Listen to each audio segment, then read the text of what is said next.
Michelle's Miracle. Chapter 1. Michelle walked the hour of New York City blocks to get from her apartment in Park Slope to the commercial building for her appointment. The cool spring air chilled her cheeks, but her brisk pace, overcoat and hat kept her core warm. When she arrived at her destination, she took the stairs to the 4th floor and walked the corridor to find her new accountant. She came to the office with the business name on the door: Connor Ross, CPA. She knocked and slowly entered the office. A man about her age, mid-30s, stood and came out from behind his oak desk. "Ms. Barcella, you're very punctual." The man had dark brown hair and an immaculately trimmed beard, just long enough to be a beard rather than stubble. The room and his appearance conveyed professionalism. She shook the hand he offered as she glanced around the small office appraisingly. The furniture was tasteful, darkly stained wood against light gray walls. A painting of a frosted mountain peak hung on the wall opposite the desk. "I'm Connor Ross." "Oh." She dropped her hand. She thought this younger man was the office manager or receptionist. "I was expecting someone older and maybe balding. That's incredibly stereotypical of me." He shrugged and grinned. "Another 20 or 30 years and you might be right. Although my father still has a full head of hair, so I've got that in my favor." He walked around his desk and slipped on a pair of reading glasses. "Are you ready to get started? If you like, I can get you a cup of coffee, a soda, or bottled water." Behind Connor and off to the wall by the window, the faint shimmer of a woman dressed in blue jeans and a pink sweater rippled into view. She stood, staring out the window. Michelle bit back a groan.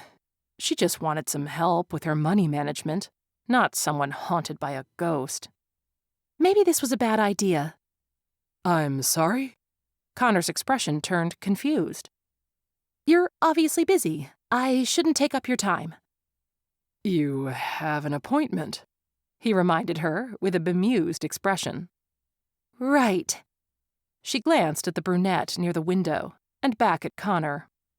Maybe if the woman stayed over there, Michelle could get through this appointment. "It would be rude of me to leave. I'll stay." She handed him her folder containing the documents outlining her assets. "Please, have a seat." He waited patiently as she carefully took off her hat and coat and set them down in the client chair beside her. He settled into his leather chair across from her at the large desk. The ghost by the window turned her attention to the two of them. Michelle concentrated on not making eye contact with her, so the ghost wouldn't know she could see her. "Oh, Connor," the woman said in a pitying voice. "When a pretty woman like that enters your office, you need to take her coat for her." She sighed. "How are you ever going to remarry?" Connor, oblivious to the woman's gentle chiding, looked intently over Michelle's documents. Michelle's gaze fell on a photograph on his desk. The woman, who was now a ghost, looked very alive in the photo as she smiled and pressed one rosy cheek against Connor's cheek. He wore a delighted smile. "What did you have in mind?" Connor asked. "Oh, I'd like to set up some accounts with the money from my parents' life insurance policy. I was thinking of investing in a variety: bonds, stocks, and real estate. A sum should be safely earning interest that will create a monthly stipend for me, and a certain amount would need to be set aside for retirement." "Both of your parents passed?" He set down his glasses, looked at her, and folded his arms on his desk. "Plane crash a year ago. I'm finally getting around to making final decisions." "I'm sorry for your loss. I know what it's like to lose a loved one." "Your wife." Michelle regretted the words the instant they were out of her mouth. Yes. Leukemia. How did you know?" "You have a picture of the two of you here, but you're not wearing a wedding ring." and I can see her spirit by the window. Michelle had dodged enough questions around the knowledge she inadvertently learned by seeing and talking to ghosts that she could think fast on her feet to provide alternative explanations. Except now, Connor was probably wondering why Michelle was noticing the absence of a wedding ring. At least that was perhaps less creepy than the conclusion people sometimes drew, that she'd cyber-stalked them and learned personal information online. "I'm sorry," she told him. "What was her name?" Connor looked at the picture frame on his desk. Penny. He dropped his head back down, placing his glasses back on, and looked at Michelle's finances. "Oh, Connor." Penny shook her head sadly. "You got a gorgeous woman who checked out your appearance and noticed you're single in your office, and you can't even see her." Michelle bristled and pursed her lips tight to avoid the temptation to correct Penny. Michelle was not checking him out. Penny continued, talking to her husband even though he couldn't hear her. "She's single," she sing-songed. "Oh, and she's an artist." Michelle leaned back and crossed her legs. She gave Connor a disarming smile to cover her strange behavior. Ghosts had an irritating ability to glean personal information from people. She wanted to tell Penny that the best thing she could do for her husband was to move on and let him have peace. However, she would keep silent, because if she spoke to the ghost, her medium abilities would be revealed. Connor adjusted his glasses. "We can definitely do a retirement account and investments. I'll need to know about what your monthly budget is, including recurring payment amounts. Car, house, student loans." "I don't have any debt, and I can send my monthly expenses to you in an email." "Okay. I'll pull the paperwork together for you to give me proxy to set these accounts up. We'll arrange a day and time for you to come back and sign them." Come back? Perhaps everything could be done by email from now on, enabling Michelle to avoid Penny. She could provide her signature through online applications. Michelle felt bad for the ghost and empathized with Connor's loss, but ghosts had a tendency to fixate on ideas and make themselves a nuisance to those who could see them. "Yes," Penny cheered. "She'll be back, which means you'll have a second chance to make a first impression." Michelle shot Penny a glowering look as she reached for her coat and hat. She wasn't some ghost's plaything. Penny blinked in shock. "Oh, no." Michelle stood and tugged her coat off the chair and turned to Connor. She needed to make a fast exit. "Okay, thank you for your time. You have my contact info." Connor stood when she stood, taking off his glasses and tapping them on his chin, as he watched her fumble to put on her jacket. He stepped forward and held the coat up so she could find the other armhole. "Thank you." She slipped it on and turned to leave. But Connor was standing between her and the door, and he was close, apparently baffled into immobility by her rush to leave. When she looked up at him, he gave her a slight smile. She smiled in return and began to regret needing to make a hasty retreat. "You saw me," Penny declared. "You can hear me." Michelle straightened her collar and sidestepped the accountant. She pulled open the door and began walking toward the stairs. Connor stepped after her into the hall. "I'll email you." "Sounds perfect." She forced cheer into her voice as she waved without turning around. The ghost was hot on her heels. "Wait! I've never been seen by the living. How can you do that?" Michelle reached the stairwell. "It's a curse." "It's a miracle." Penny glided effortlessly beside Michelle as she rushed down the stairs. "No, it really isn't." Michelle had had some good relationships and had helped other ghosts to move on, but some were needy and clingy. She sensed the ghost of a young woman who lingered to watch her husband's everyday activities was in no frame of mind to consider moving on. "It's fate," Penny added. "Not really. You need to move on and stop haunting your husband." "I just want him to be happy. He needs to find someone. Happiness is intrinsic. It doesn't come from a person. We all need love, Penny countered. Michelle stopped abruptly at the bottom of the stairwell and looked at Penny. Well, I can't argue with that. Penny smiled sweetly. Connor stood in his office, trying to remember what was next on his agenda after Ms. Barcella. He tried to recall the last time a beautiful woman around his age was in his office. Probably not since Penny. Michelle was beautiful and strange. Her expressions varied from congenial to flashes of irritation that didn't seem directed at him. She was obviously distracted, which explained why she hadn't used but a fraction of the 1-hour consultation she'd scheduled. Then his eyes fell on the hat on the floor.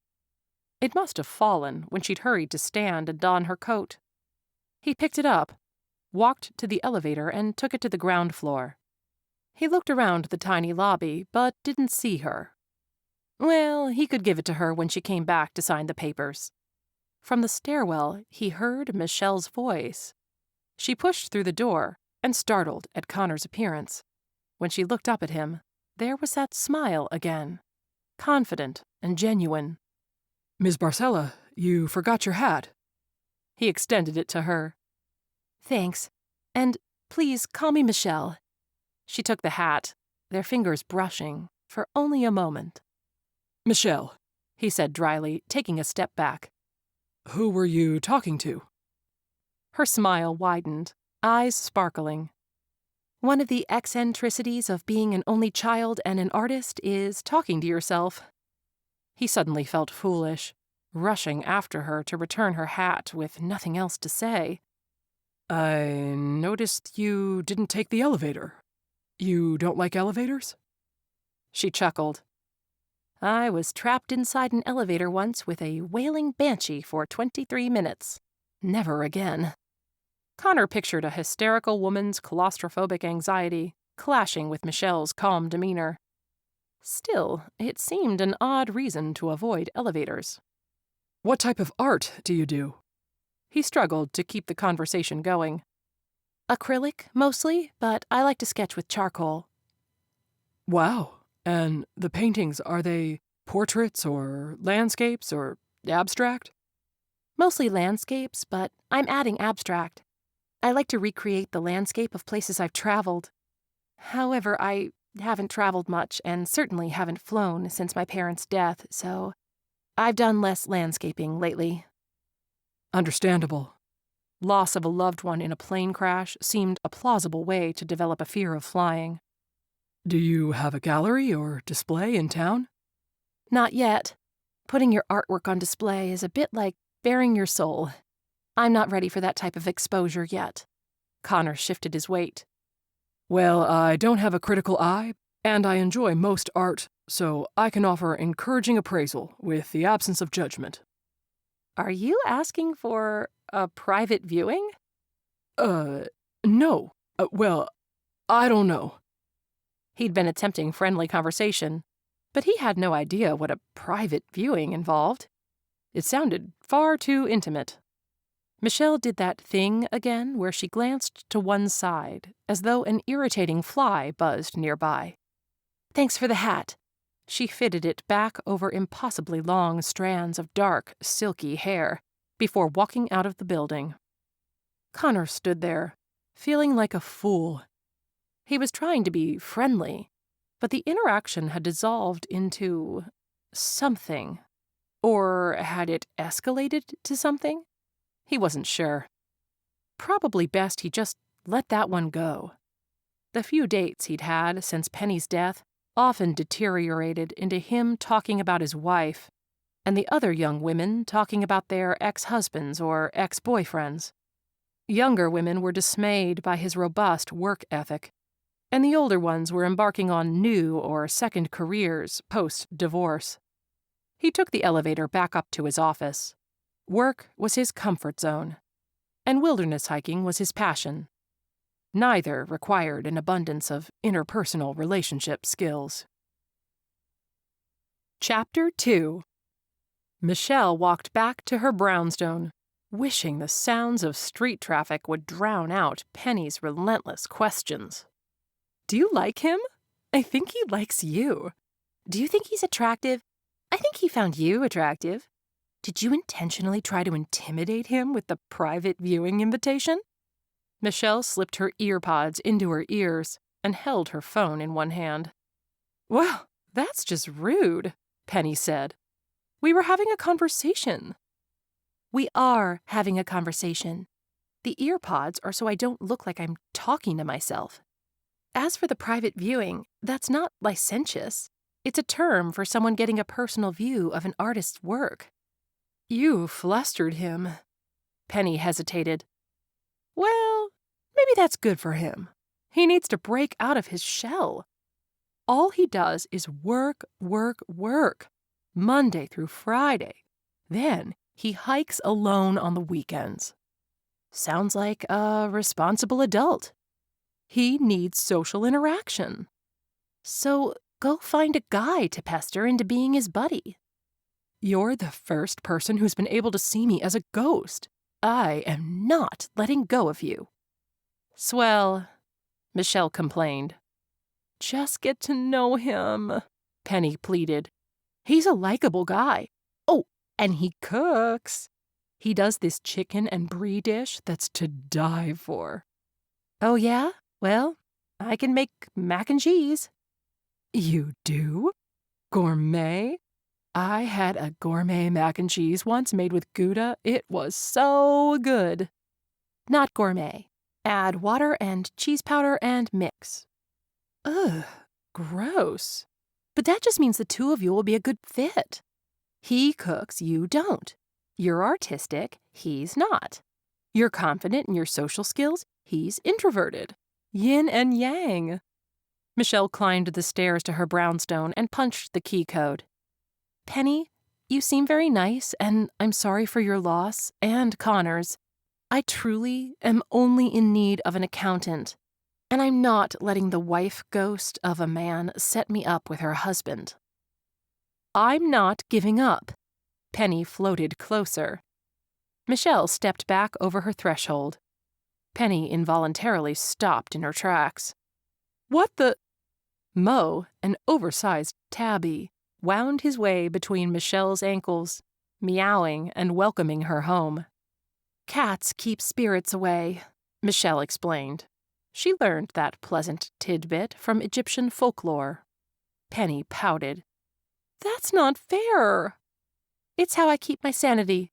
You're not the first ghost to follow me home. You won't be the last. Goodbye, Penny. Michelle gently closed the door and breathed a sigh of relief. As she fed Larry, Curly, and Mo, she shook off the feelings of guilt. She couldn't help all ghosts, and she'd learned to draw boundaries. She needed her personal space. She certainly couldn't be a fill-in bride just because Penny didn't want her husband to be lonely anymore. Michelle stripped off her day clothes and donned her painting overalls and slippers. She stepped into her artist's room, where she was surrounded by a dozen works in progress. She turned her attention to the forest at sunset. Barren black trees stretching to the sky against a backdrop of vibrant pinks, purples, and oranges. Today, she'd finish this painting. Maybe tonight she'd get Chinese takeout from Double Dragon and watch Sherlock Holmes as she ate in peace, alone. Penny watched Connor's usual routine. Office work until after dark, pad thai from takeout, unwind watching old MASH episodes, and then off to bed. In the morning, he'd be up at 5 a.m. for his weightlifting and treadmill routine.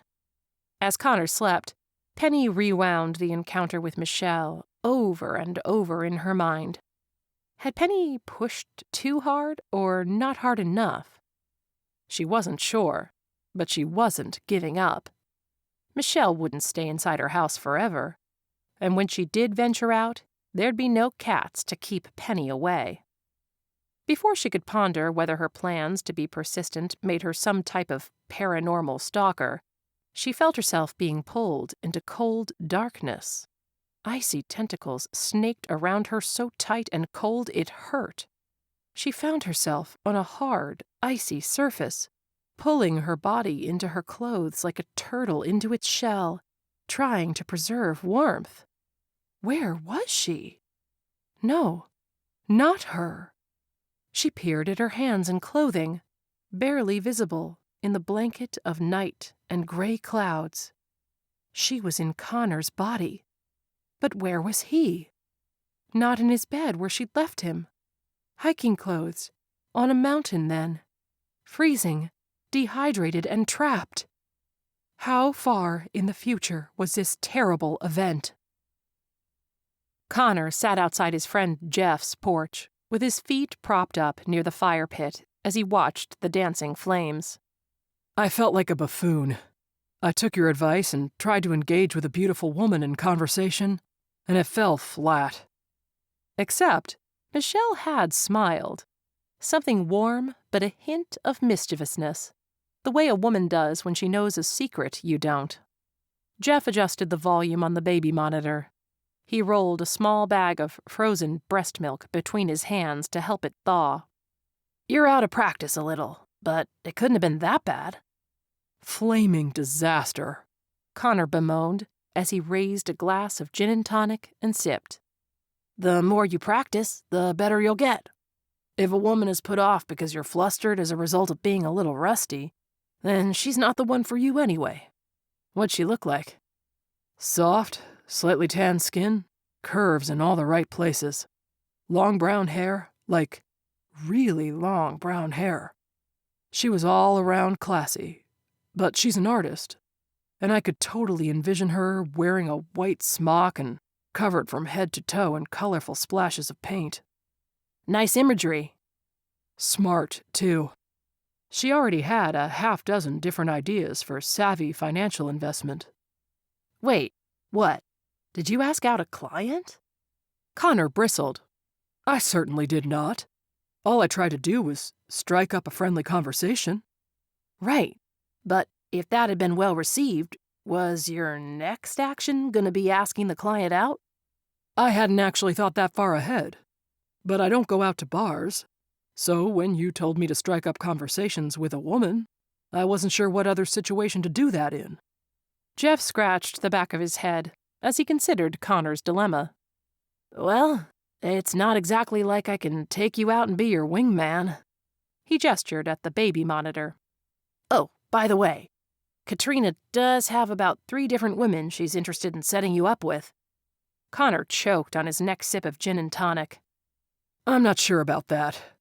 I'm trying to get better at simple conversation. I'm not sure I'm ready for another blind date. A small, whimpering cry crackled through the baby monitor. Jeff pushed up from his seat. Well, that's the end of that. Gotta go. Daddy duty calls. Connor followed Jeff inside his friend's house. Katrina worked as a nurse 3 nights a week, which put Jeff on dad duty. Connor knew Jeff liked the solo time with his kids. Jeff poured the thawed milk to a warm bottle and shook it.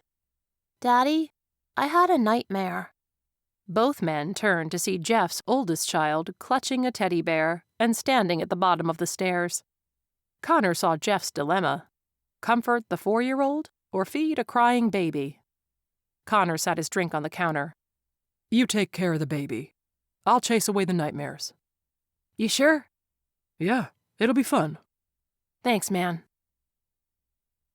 Michelle sat at her kitchen table, eating a bowl of granola and yogurt as she skimmed through the news on her laptop. Her email beeped in announcement of an incoming message. Connor notified her that the papers were ready to be signed. He's up early.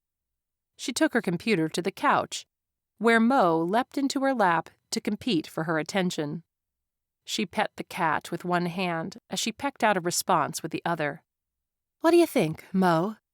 I say we just have him send it via courier at my expense. And we'll skip seeing Connor's ghost.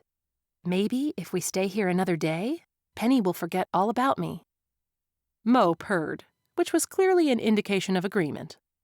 Michelle continued petting and typing. Send. She had plenty to keep her occupied at home.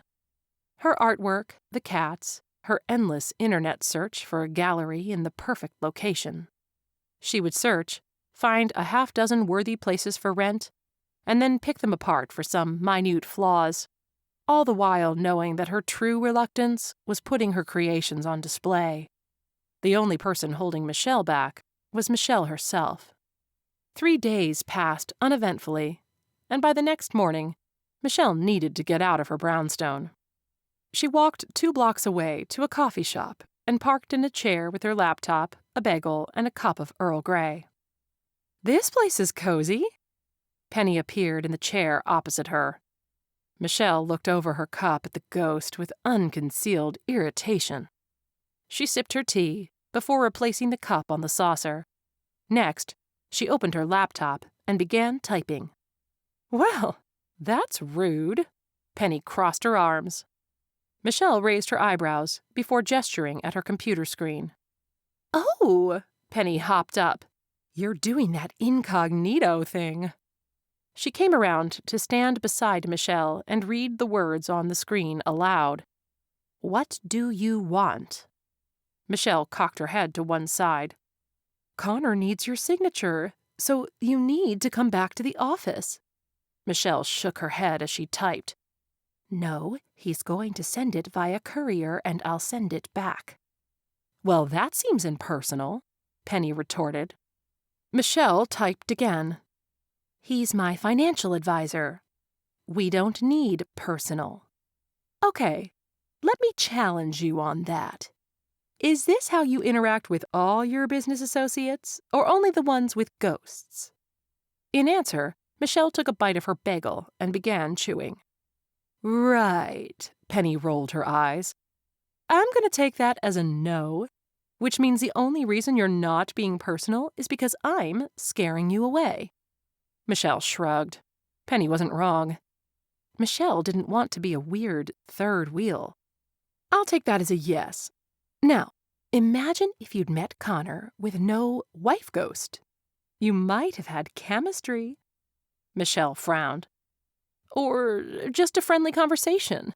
Penny backed down. "I'd settle for friendly conversation." Michelle typed, "But you'll be there." "I don't have to be. I can give you privacy." "Like now?" Penny huffed. "You're being unreasonable." Michelle shifted her weight in her seat and bit her lip before typing, "I don't want to hurt your feelings, but have you considered that the best thing you can do for your husband is to move on?" Penny took a shaky breath. "I can't." "Can't or won't?" Michelle sat back, drinking her tea and waiting for Penny to elaborate. "I get these visions, dark and ominous." Penny's normally energetic tone turned eerily hushed. "Like there's danger on the periphery of Connor's life. I can't leave knowing something's out there that is going to get him." "Something?" Penny sighed. "Something. I don't know what." Michelle dipped her tea bag up and down, avoiding eye contact with the ghost. She tried to think of words of comfort. No one wanted to think of their loved one in danger. And ghosts sometimes glimpse the future. But the suggestion of danger didn't mean harm would definitely fall on Connor. And a dark and ominous feeling could be nothing more than Connor dying of old age. What's more, if Connor was in some form of danger, Penny couldn't do anything about it. "Do you have any more information?" Michelle asked aloud. When one of the patrons turned to look at her, Michelle sent him a sweet smile as she slipped in her earpieces. "Cold," Penny said with a shudder.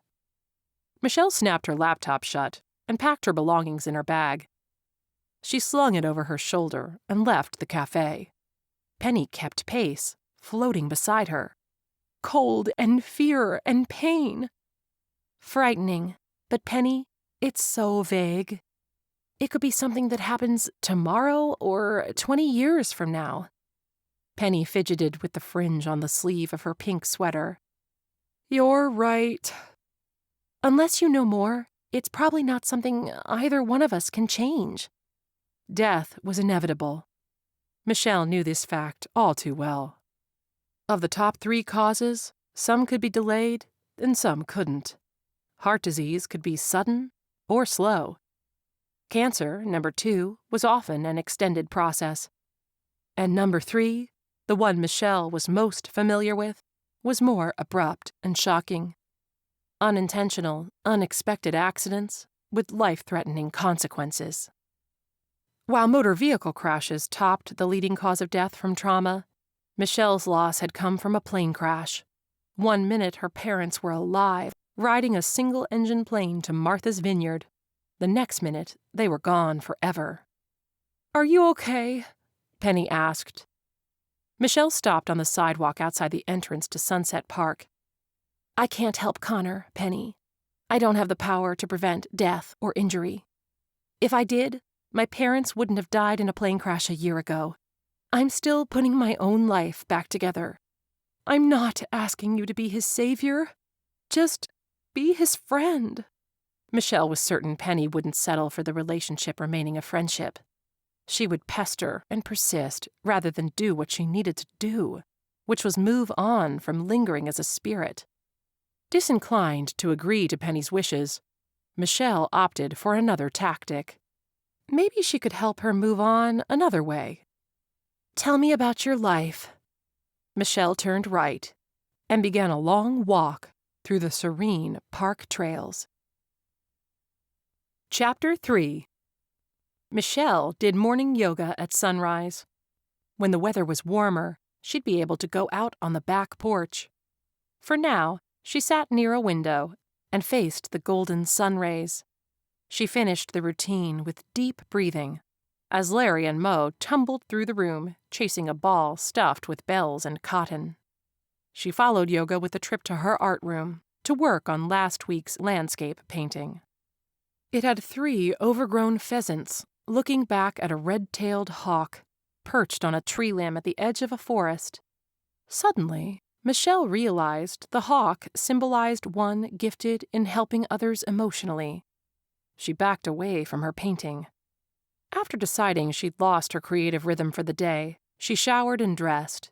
Boots, jeans, sweater, and her favorite coat and cap. She ventured back out to the cafe. "Connor has questions." Penny appeared beside her. Michelle didn't slow her walking. Despite a long conversation with Penny the other day, she was still lurking in the world of the living. Unfortunately, the more time she spent with Penny, the more she enjoyed her company.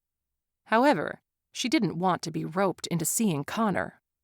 "He can ask me via email," Michelle said. "And he needs your signature." "Again? I just told him to send it via courier." "He never got the email." Michelle stopped and turned to stare at Penny. "And why is that?" "I might have disrupted Connor's email inbox after you sent it." Michelle frowned.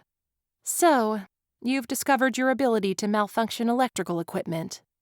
"Is that a normal ghost thing?"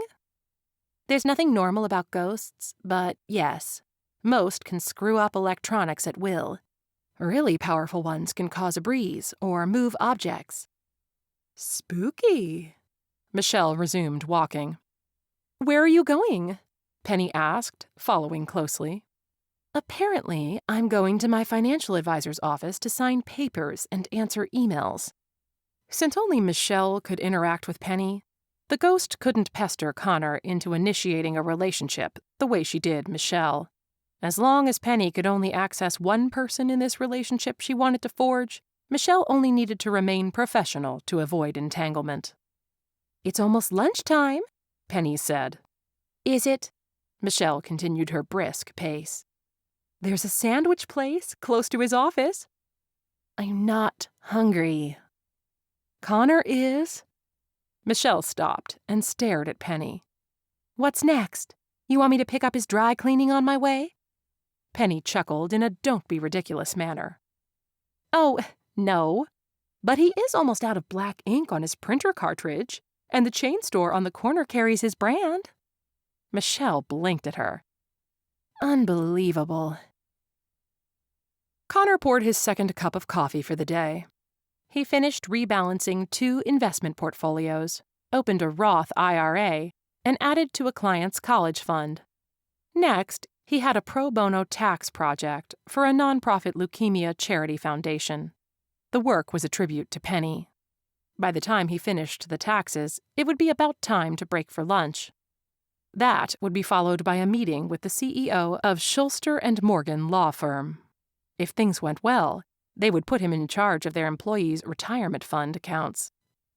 Connor's mobile phone rang. Hi, Jeff. Hey, you got any plans tonight? No. Connor was up for guys' night. If Katrina was working, he'd help Jeff with the kids. If she was off work, maybe they could shoot pool at the bar near Connor's apartment.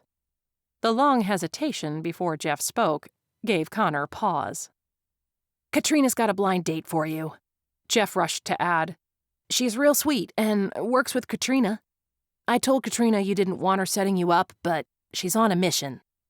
Just try this once more, and she promises that'll be the end of it.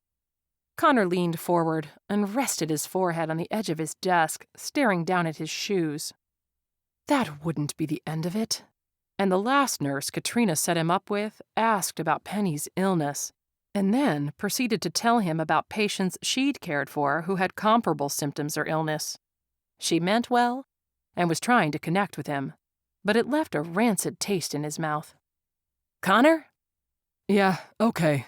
Just text me the time and place. No. Why didn't I just say no? Thanks, man. You won't regret it. Famous last words. It won't be as bad as last time. Sure. Okay. See you then. Jeff clicked off. Connor set his phone down, but didn't lift his forehead from his desk. His mind raced with schemes on how to uncommit to tonight's blind date. Late work, financial crisis, hit by a bus? Jeff wouldn't let him off the hook for any of those things. Connor closed his eyes and imagined for a moment he was hiking the Great Smoky Mountains. He could almost smell the fresh air and feel the mountain breeze. 0 electronic devices and no connection to the bustle of everyday life. Man and nature. Maybe he could do a small, rejuvenating day hike this Saturday. He needed to keep building endurance for his upcoming trip to Superior Hiking Trail. He stood, stretched, and grabbed his tie off the coat rack. He worked it under his collar before smoothing it down. A knock sounded at his office door. He wasn't expecting company, but walk-in clients were always welcome. He opened the door, surprised to see Michelle standing before him. Her face was framed in long, dark hair, and she wore the same tan coat and gray hat. Miss Barcella, this is a pleasant surprise. Michelle, and I understand you wanted to review some things? If now isn't a good time, I can come back, or just email. No, now is good. Please, come inside. He stepped aside and motioned for her to enter. He noticed the brown bag she carried and recognized the logo of his favorite sandwich shop. His stomach responded with an eager growl. I brought lunch. By the sound of it, perhaps we should eat first. Connor took the bag, set it aside, and helped her out of her coat. He hung it on a rack near the door. Actually, this'll only take a few minutes. If we get business out of the way first, we can better enjoy lunch. Okay, business first.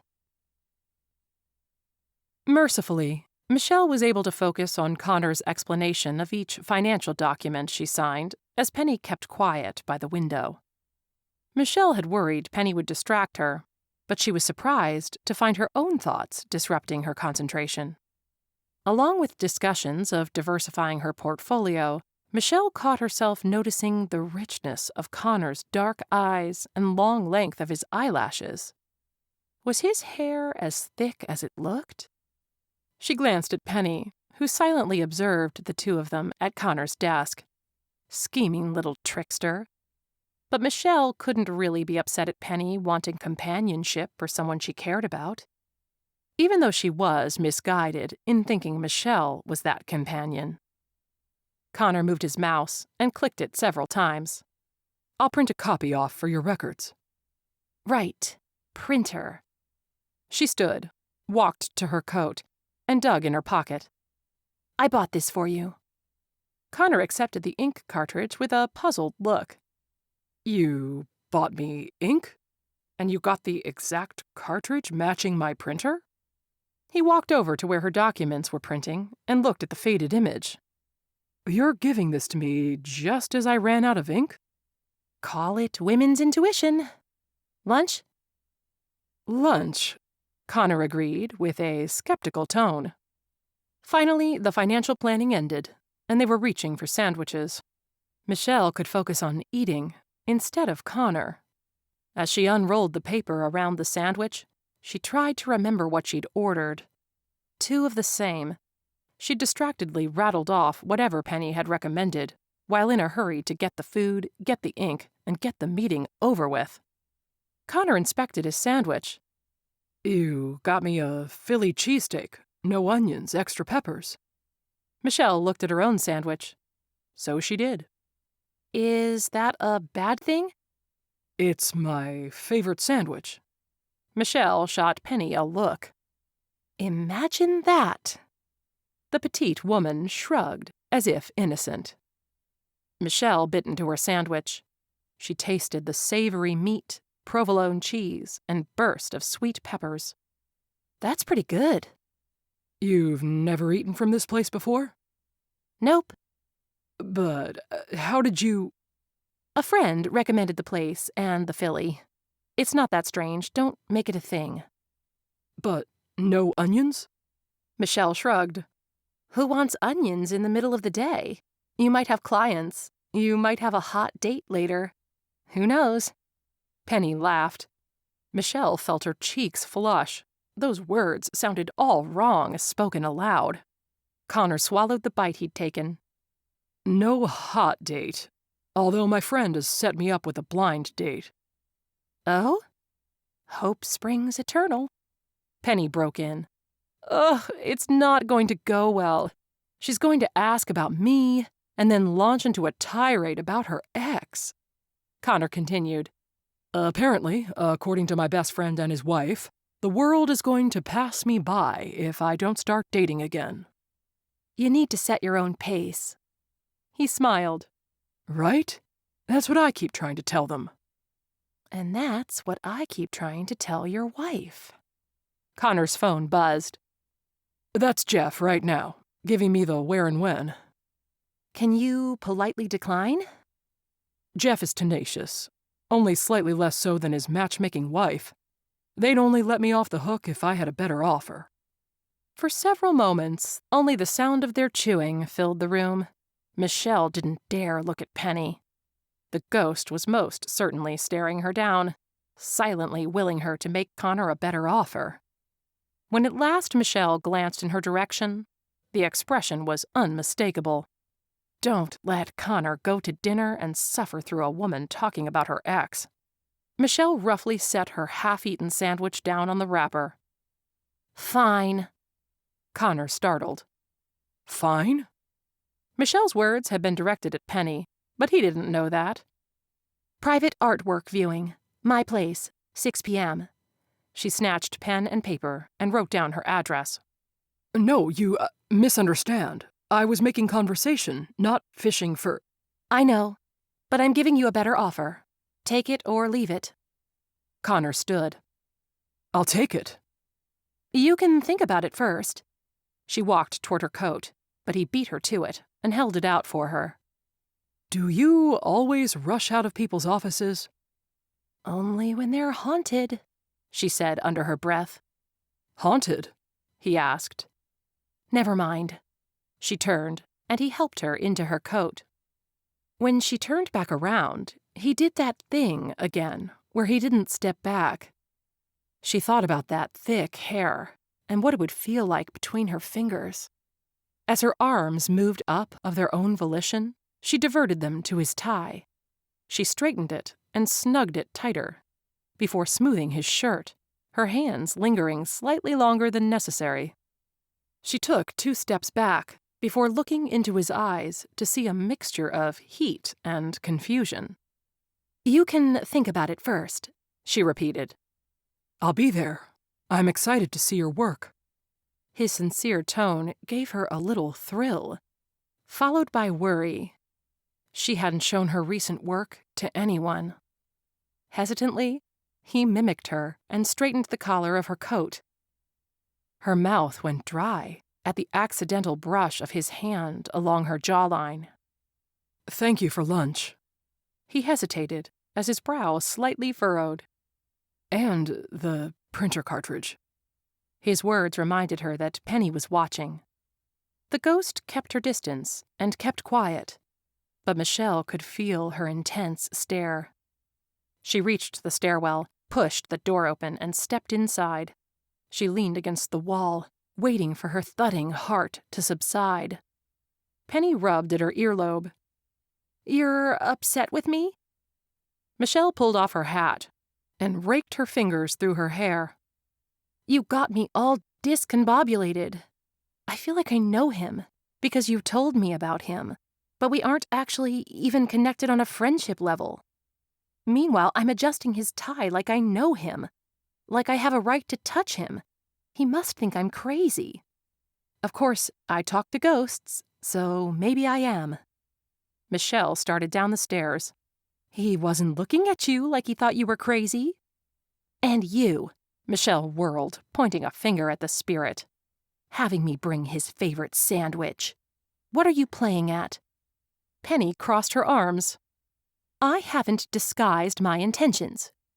Michelle resumed her descent, slower now. "I invited him to my house, and at dinner time. I am not cooking him dinner. That's the wrong message." "What message?" "I invited him over to spare him an awkward evening, not to seduce him." Penny chortled. "That's funny?" Michelle reached the last stair and slipped in her earpods before opening the door. "You are so far removed from anything close to seducing him. You could cook a 3-course meal, and Connor wouldn't mistake that for seducing him, based on the rest of your behavior." "My behavior? You mean the part where I stared into his eyes?" "That's attraction, not seduction." "Uh-huh," Michelle wagged a finger at Penny. "But is the attraction real? Or am I attracted to him because you instigated this?" Michelle turned and walked quickly down the street. "I instigated nothing. I merely made suggestions. You're both single, and I think your different personalities complement each other. You're artistic and introspective. Connor is conservative and constrained." "Yes, but we're supposed to discover that together, not through someone else." Penny shrugged. "I'm like a dating app. People use them all the time to find compatibility. Besides, tonight you're going to be in that cat-infested house, so there'll be no prying Penny to blame for anything." Michelle considered this carefully. Penny pried, but her presence also meant that Michelle would keep her own actions in check. What if Penny wasn't there, and Michelle didn't stop at fixing his tie? Then she could hardly blame her attraction on Penny's meddling. And Connor was coming over to look at her paintings, nothing more.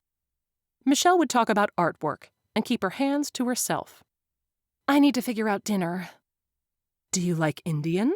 There's this great Indian restaurant, Tikka Indian Grill on 5th Avenue. You can send for takeout. The tikka masala is to die for." Chapter 4.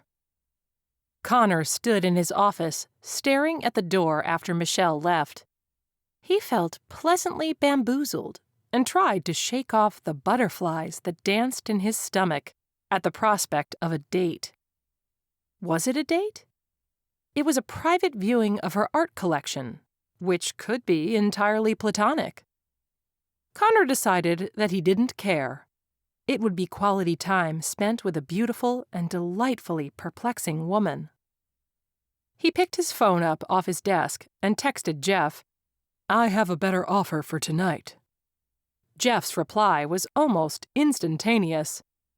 "It'd better be a woman." "Her name is Michelle." "That's all I get?" Connor chuckled as he typed in Michelle's work web address.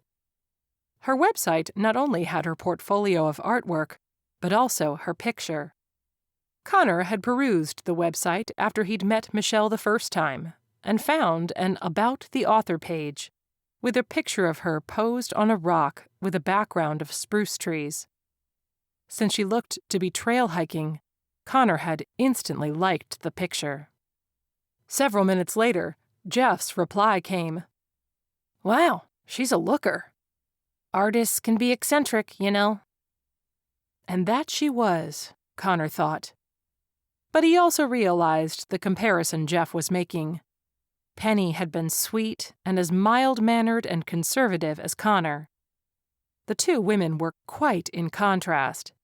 Yet they were both kind, and a kind heart was the most appealing trait in Connor's mind. Jeff texted again. "I expect the full details this weekend."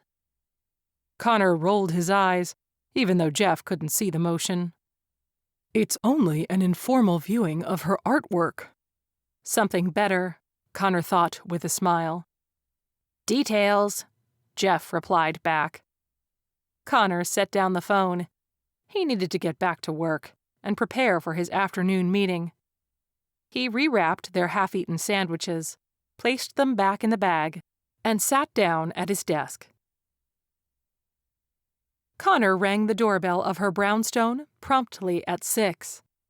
After the sound of light footfalls, Michelle opened the door, dressed in baggy, worn and torn blue jeans and a teal t-shirt with "Art is Life" smeared in bright, bold letters.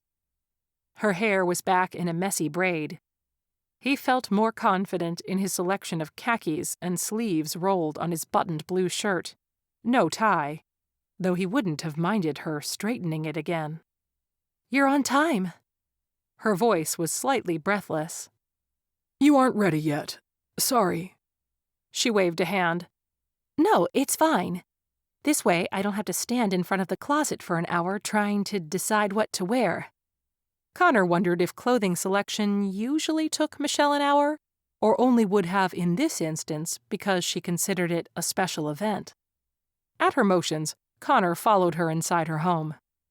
"I invited a guest without first considering that I haven't had a guest over since I moved in. Cleaning was in order." "You didn't have to clean on my account." "Oh, yes, I did. I've seen your tidy office." "Clients come to my office. It has to be tidy." "Uh-huh." She walked to the kitchen, where she had 2 glasses beside a cutting board with cucumber slices. "I dare you to look me in the eye and tell me your place isn't just as tidy." He looked into those golden-flaked hazel eyes. "I'm tidy," he confessed with a wry grin. "But the only reason you'd feel the need to clean is if you wanted to impress me." She poured simple syrup and gin in a stainless steel container before shaking them together in ice. "Of course I want to impress you. You're about to judge my art." 2 cats bolted through the kitchen.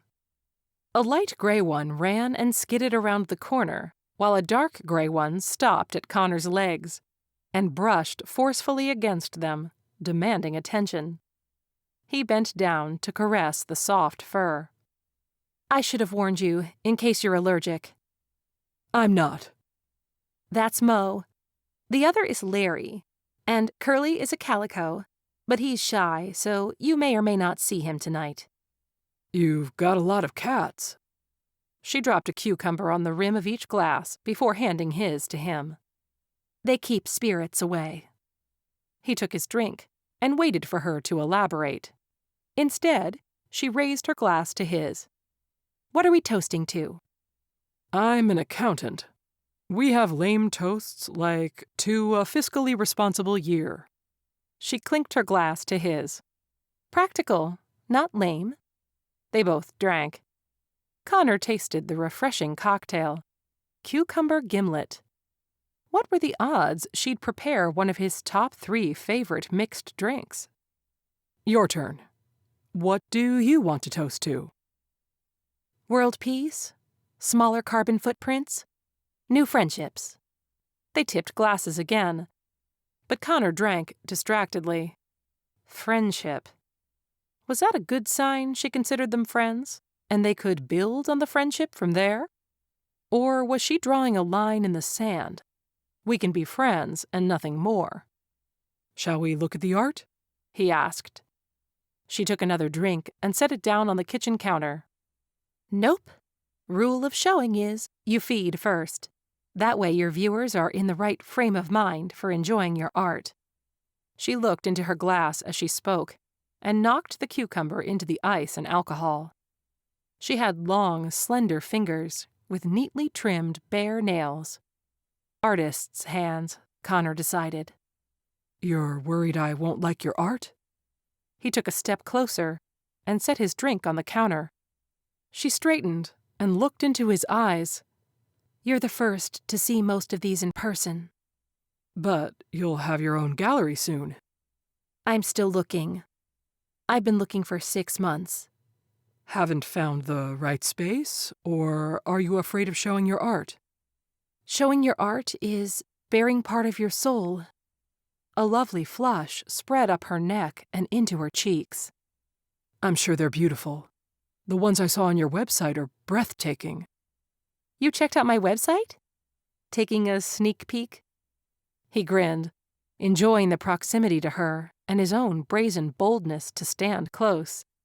He was in no rush to do anything other than enjoy her company. But something in the sparkle in her eye had him wondering if a kiss could be worked into tonight's agenda. The doorbell rang, breaking the spell of the moment. Dinner, Michelle announced. She left and returned from the front door with a sack of food and began to unload it. You've gone all out. Can I help with anything? He asked. All out would have been me cooking, but I wanted you to have an enjoyable time, which does not include eating something I attempted to cook.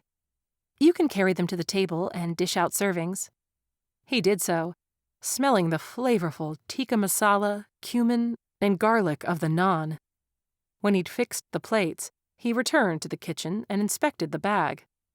I love this place. You do? Her voice sounded alarmed. She gave a calculating scowl at the bag with the restaurant logo. Of course you do.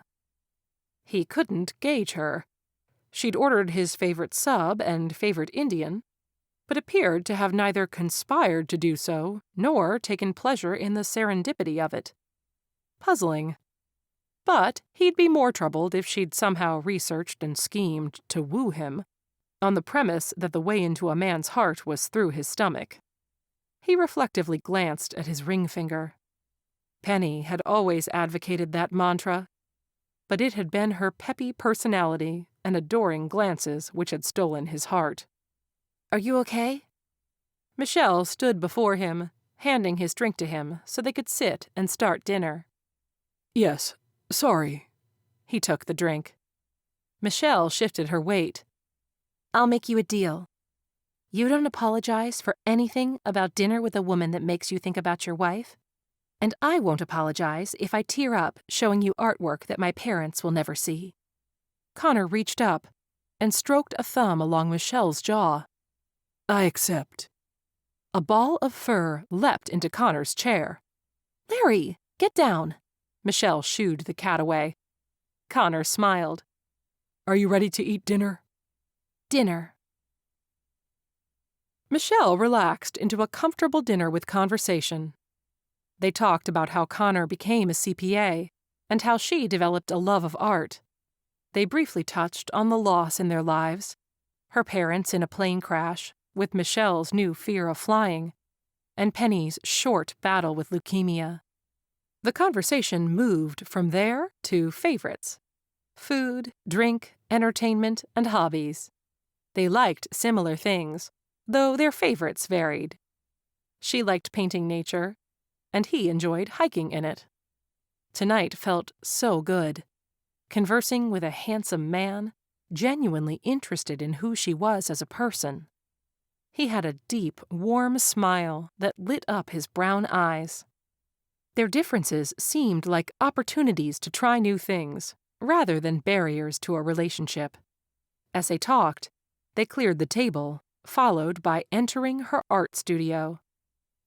Michelle watched Connor taking in the wall-to-wall paintings in various stages of incompleteness.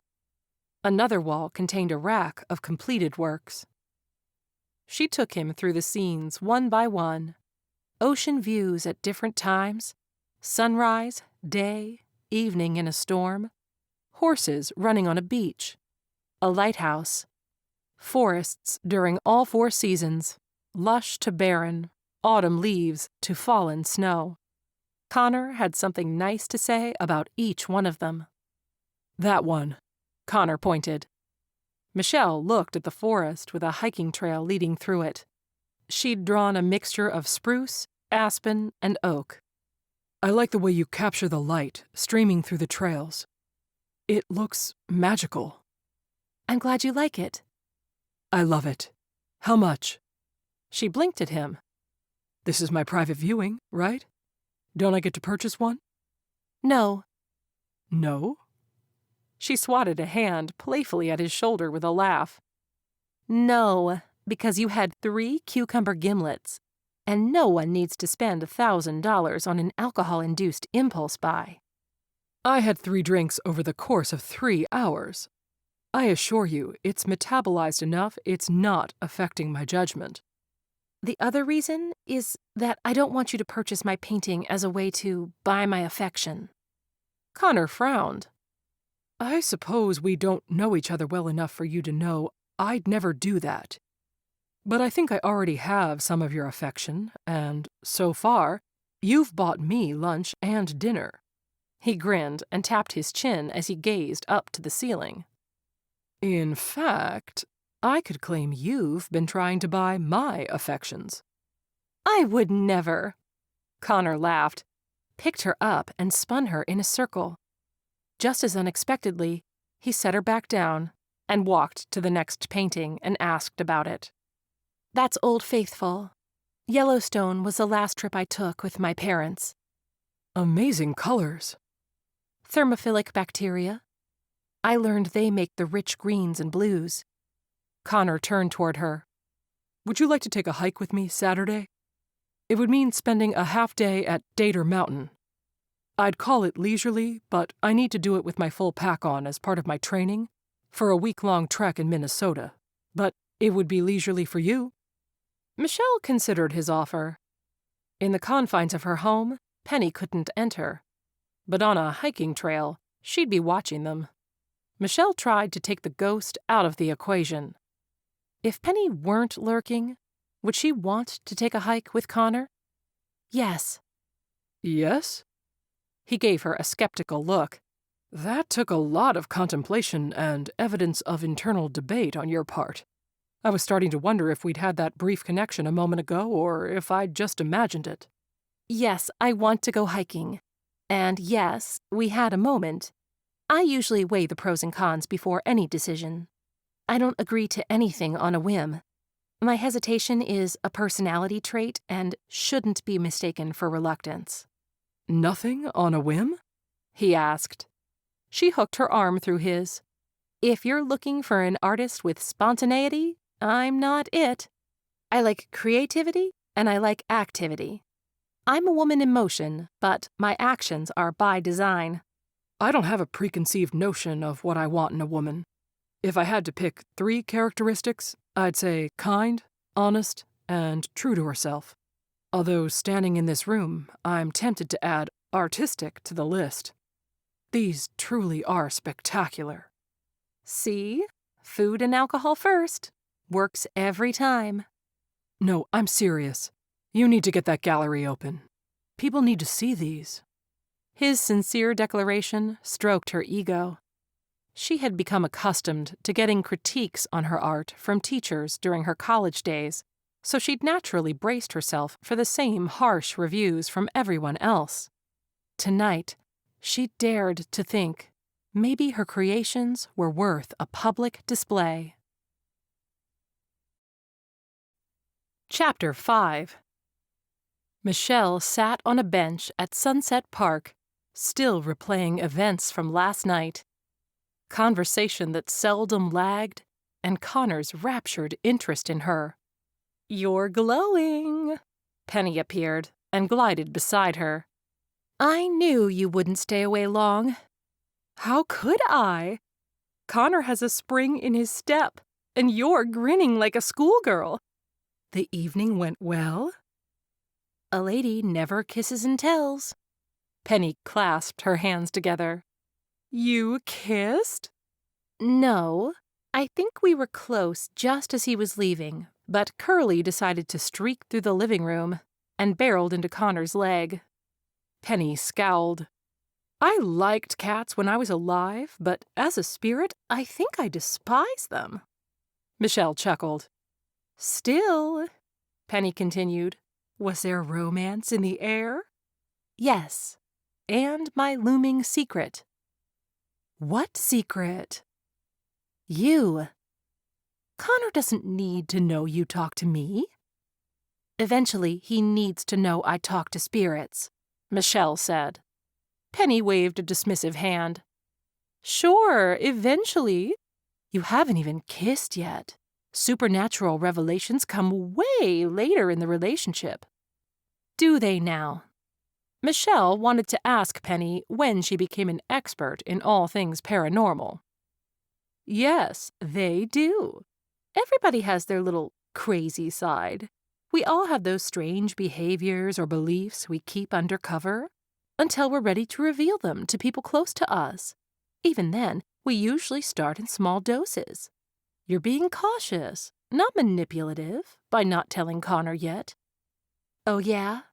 What's your crazy?" Michelle cocked her head to one side. "I couldn't hold my alcohol. More than a half a glass, and I had no inhibition. I didn't even dare drink during the first 6 months Connor and I dated." "And then?" "And then we went to this big Christmas party. Friends and clients of the firm he used to work for. I got tipsy and started doing the river dance on the dance floor."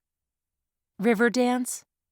"You know, the Irish dance and music show." Michelle shook her head. "Nope, never heard of it." "Really?" Michelle moved her head slowly from side to side. "You'll have to show me." Penny straightened her spine and began kicking her legs. Michelle tried to picture her doing such a lively dance in a room full of conservative people. Michelle pursed her lips together until she couldn't contain her amusement any longer, and laughter burst forth. The ghost swatted a hand at Michelle. "You big jerk! You knew what I was talking about." "I did.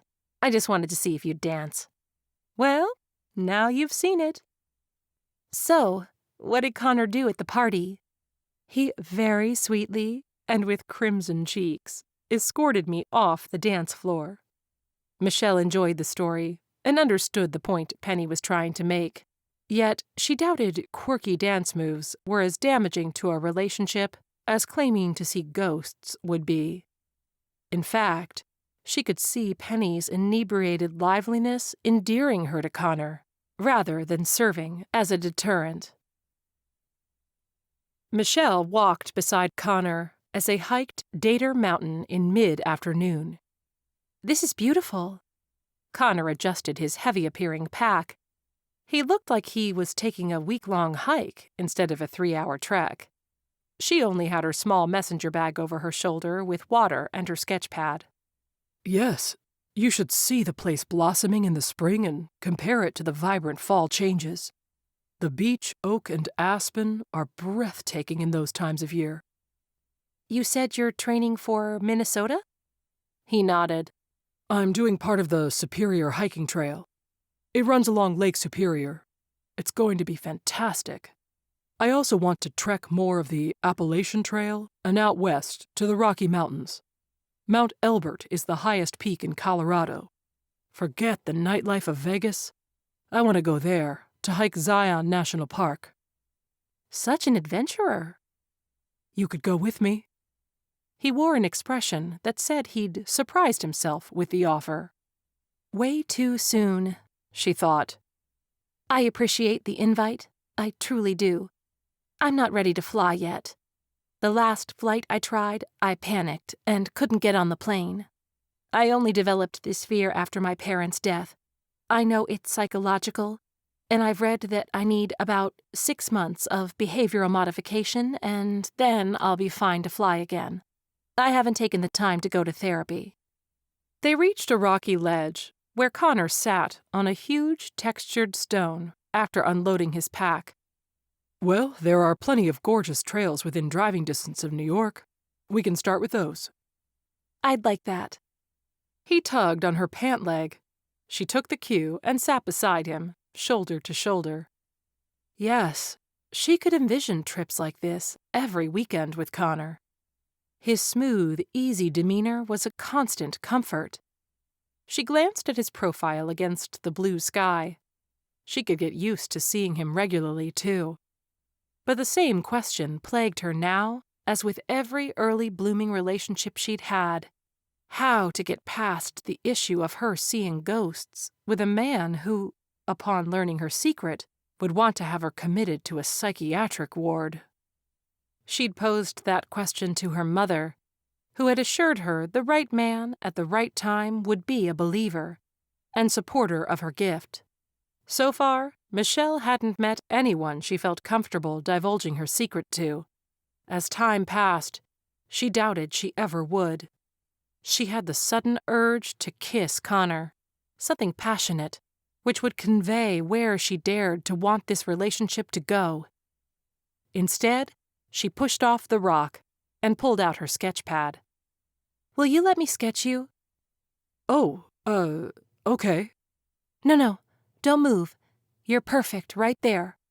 He froze. "Look at the horizon, just like you were a moment ago." She sat cross-legged, charcoal pencil in hand, and got to work. If her fears were true, and this misadventure with a man and his ghost wife was short-lived, at least she'd take this moment with her forever. When she stood, he stood. Can I see it? He asked. Michelle bit her lip. I don't know. Come on. He walked to her, but she tucked the sketch pad behind her back. He wrapped both arms around her, pinning her gently and touching the notebook, but not retrieving it. He looked down at her. Well, when we're tangled up like this, I'm not so interested in untangling to see the sketch. She grinned. Is that so? I'd like to kiss you. I'm not stopping you. When he leaned closer, she met him halfway. His warmth radiated through her as he released the pad, wrapped his arms around her, and deepened the kiss. Despite all of her paranormal encounters, kissing Connor felt like the single most sublime supernatural experience she'd ever had. She was simultaneously lighter than air and grounded in strength. When they pulled away, he stared down at her. Wow. He reached up and tucked strands of hair over her shoulder. I'm going to brunch at a friend's house tomorrow. Will you join me? I'd like that. She would have liked to keep kissing him, too, but other hikers started milling about the rocky ledge. He slid his hand down and held hers. It's a date. Connor held Jeff's baby, Arthur, as Katrina and Jeff set the table. Is she coming? Jeff asked. Connor glanced at the grandfather clock in the dining room. Michelle was 10 minutes late, but this was brunch, not an office meeting. He'd offered to pick her up, but she'd politely declined. Perhaps she'd gotten lost, except that was hard to do in the era of global positioning satellite. He bounced Arthur as he held a soft toy for the baby. She's coming. Connor's confidence stemmed from the great experience they'd had yesterday hiking, and the difficulty they'd had saying goodbye outside her brownstone. He hadn't mentally prepared himself to take such an emotional plunge with this woman. He'd had to force himself down her steps to put distance between them before he took a physical plunge he wasn't anticipating. When the doorbell rang, Katrina beat Connor to open the door. "Hello," Katrina declared, smile beaming. "Michelle, it's great to meet you." She ushered Michelle inside, while glancing at the plastic container of store-bought strawberry shortcake. Connor admired that she was the type of guest who didn't arrive empty-handed to a host's house. Katrina took the dessert. "Thank you. I'm Katrina. My husband Jeff is over there. My oldest, Nancy, is drawing at the table, and Connor is entertaining our little Arthur." "This is such a lovely home." Michelle greeted Connor with a kiss on the cheek.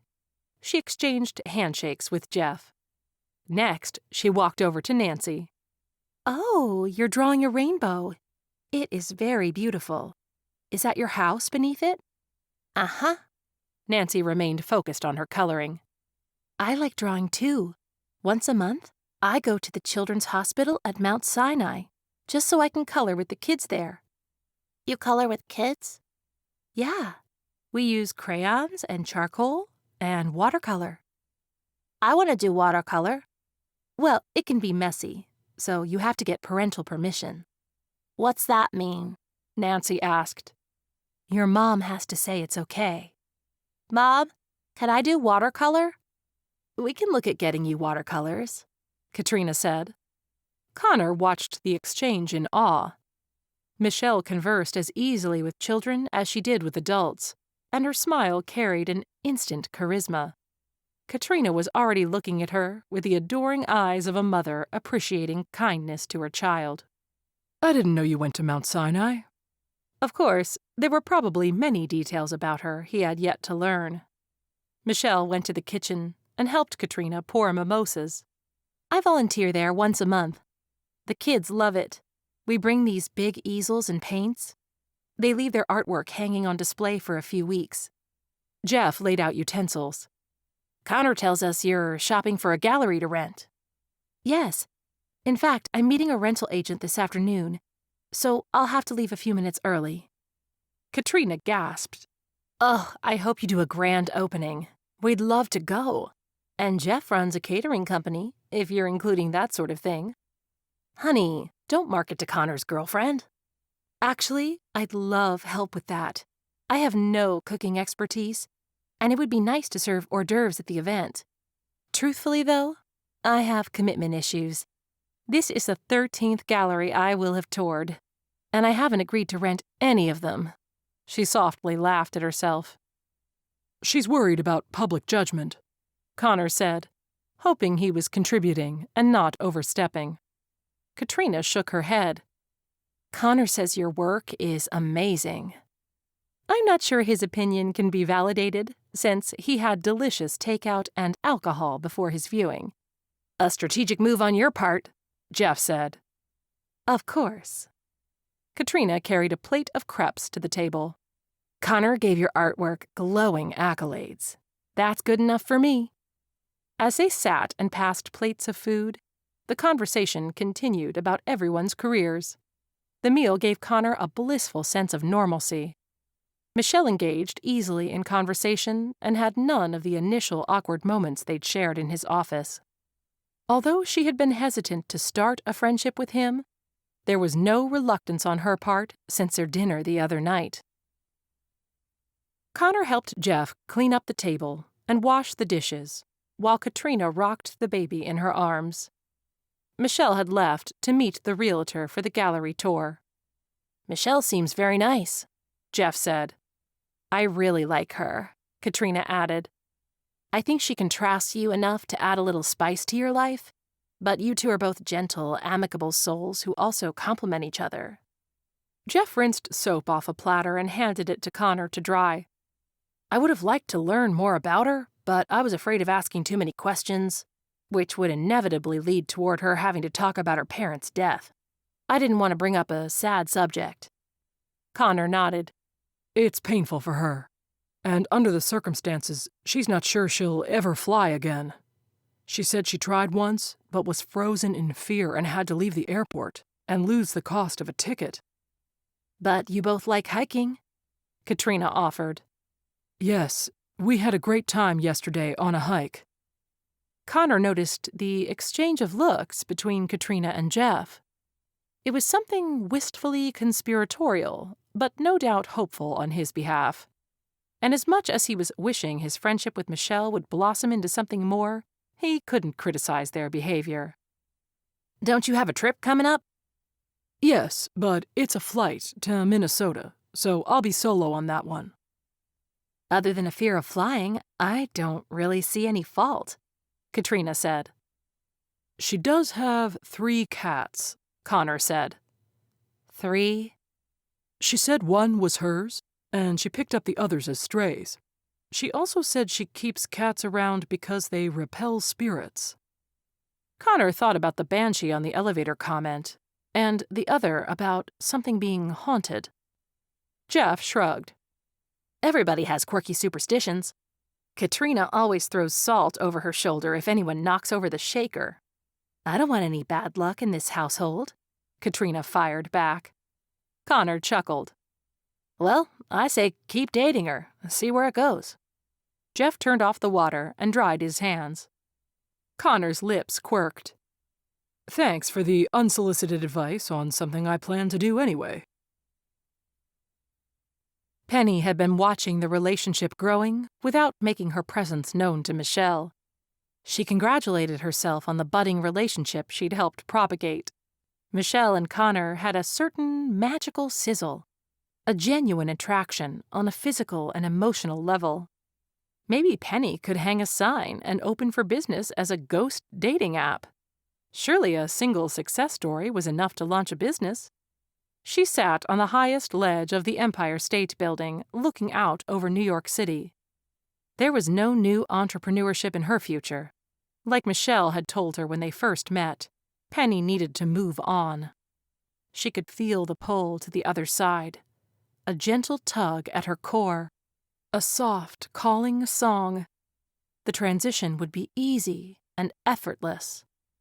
Suddenly, a harsh wave of cold rolled over her. She gasped as she was knocked from her perch.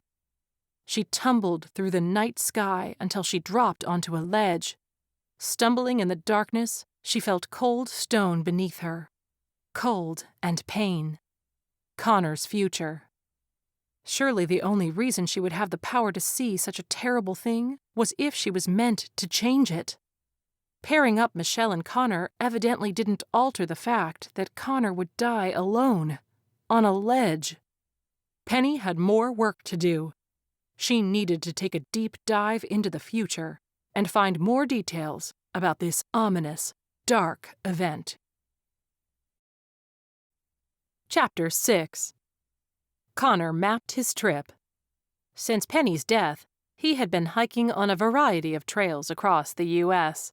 He had hiked parts of the Appalachian Trail, including a 4-day Pennsylvania hike from Port Clinton to Lee Gap Break, and a fun 3-day hike from Nantahala to the Great Smoky Mountain National Park. He'd also trekked quite a few upstate New York trails and other mountain ranges in the Midwest. This hike would be 38 miles on the Minnesota Superior Hiking Trail, which ran up the coast of the beautiful lake. He looked forward to hiking a varied terrain of cliffs and canyons, rivers and bogs. With the hectic tax season behind him, late April was the perfect time to enjoy the outdoors. He expected the hike would take 4 days and would require a day on each end for travel. For a 6-day vacation off the grid, he needed to make sure everything at work was in order. Calls forwarded to a paid answering service, projects at or near completion, and accounts reconciled. And then there was Michelle. He was deeply enjoying her company. She was graced with easy social skills and didn't seem to take herself too seriously. She could laugh at her inability to commit to a gallery and admit that her flying phobia was a weakness she intended to resolve. If she didn't have a fear of flying, she might have agreed to come. He was certain he'd enjoy her company, and she'd likely enjoy the scenery. Perhaps she would have found something new to paint. The thought made him smile. How relaxing would it be to have a new painting of a place he'd hiked overlooking Lake Superior on a wall in his office? Perhaps hiking alone was better. He and Michelle were still in the infancy of their relationship, and a 6-day trip was a long time to spend isolated with another person. Except it wouldn't be just any person. he'd be with Michelle. Vibrant, beautiful Michelle. He leaned back in his chair and stared at his hiking checklist. Time. The two of them had time to discover if the relationship was a right fit for both of them. In the meantime, he could hike and reflect on the delightful changes Michelle would add to his life. Michelle felt herself being sucked into a cold, dark void.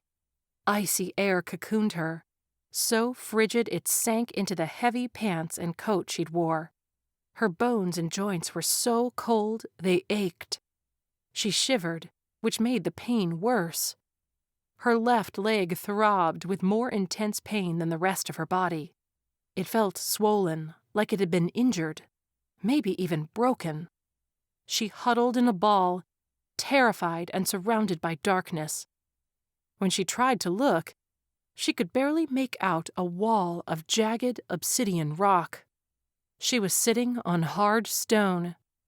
Opposite the rock was open and vast nothingness. Isolation and cold filled her with a destitute and foreboding sense that she would die alone on this rock. Michelle woke in a cold sweat, safely in her own bed. She bundled herself in a warm sweater and cotton hat as the aching pain from the dream wore off. She went to her bathroom, where she lit a white candle and stood before the mirror. Using pink lipstick, she drew an eye, then a closed circle around it. "Penny Ross, I summon thee." Penny's ghostly image appeared in the circle of lipstick on the mirror. She looked around. "Whoa, how'd you do that?" "Did you give me this dream?" "Did I? Was it about Connor? I was trying to show you the future I sense for him. Did it work?" As heat and frustration boiled through her, Michelle tore off her hat and tossed it aside. Penny startled. "Did it work? Did it work? You just gave me one of the worst nightmares of my life." Penny shrank back from the mirror. "Sorry, I didn't know what would happen." "Never again. Promise me that." The ghost nodded vigorously. "Never." "He leaves in 2 days, right?" "Yes." "I'll talk to him before he leaves." "When?" "Penny, it's 4 o'clock in the morning. I need to first recover from this fright you've given me. I'll go to his place later this morning." Michelle suspected this was a conversation best had with Connor face to face. Michelle recited Connor's address from Penny to the cab driver, and he drove her to the apartment complex. Penny gave her the code to the outside door, and Michelle punched in the number. She took the stairs up to the 5th floor, Penny close behind. When she reached Connor's door, she knocked 3 times. Connor opened the door. "Michelle?" She stood before him, panting from the effort up the stairs. "Can I come in?" "Of course. How do you know where I live? Are you okay?" She nodded as she took in his apartment. Neat and tidy, just as she'd suspected. The walls were a light green, which complemented slate-colored furniture. The living room was straight ahead, the kitchen to her right, and the bedroom to her left. She could see through his open bedroom door that he was packing for his hiking trip. "Did you change your mind? Do you want to go with me?" Connor asked. "No, but I need to ask you not to take this trip." She walked over to the backpack beside organized containers laid out on the bed. His brow furrowed. "Why would I not go?" "It's not safe." "Not safe? Are you saying this because you're worried about me flying?" "Yes," Penny said. "Tell him yes, that you don't want him to go because you're afraid of him flying." Michelle shook her head. She wasn't going to lie to Connor. And how would such a statement play out in the future? Would she tell him he could never fly anywhere? "That's not it," Michelle said. "There's a storm that's going to hit Minnesota and the mountains you'll be hiking along. You're in danger." She ran a hand along some of the clothing and pockets of his backpack. "I checked the weather, Michelle. I always check before I go." I'll get a little bit of sleet and maybe some wind, but I'll be fine. I do a lot of hiking, and I know how to manage in the wilderness." His tone was warm and gentle, as though she just needed patient reassurance and she'd stop worrying. "I'm asking you not to go. It's not safe." Connor's expression shifted to pursed lips, in what looked to be a mix of not wanting to disrespect her, but also having no intention of indulging her paranoia. "I value our relationship. I would really like for us to become something more. But I can't drop my plans based on unsubstantiated worries. I'm flattered you're worried about me, but I won't set the precedent that I stay home so that nothing bad ever happens to me. That's not a healthy relationship for either of us." Michelle leaned against one wall, frustrated at the situation, but also understanding Connor's point of view. He was under the misconception that her fear on his behalf related to losing her parents. As such, it was unsubstantiated and not to be encouraged. She'd have to try a different approach. "The reason why—" "Don't do it," Penny cautioned. Michelle hesitated, took a breath, and decided to ignore Penny's warning. "The reason why I know it isn't safe is because Penny told me." "What?" Alarm flashed in Connor's eyes. "I can see ghosts. Penny is here. She's been here all along. She's the one who told me to pick up Philly cheesesteaks and tikka masala and make cucumber gimlets. She told me your printer cartridge was going to run out of ink and what model to buy. She told me where you lived and the code to the entry door downstairs. And she told me that this weather front is going to turn into a nasty storm, and you won't survive it."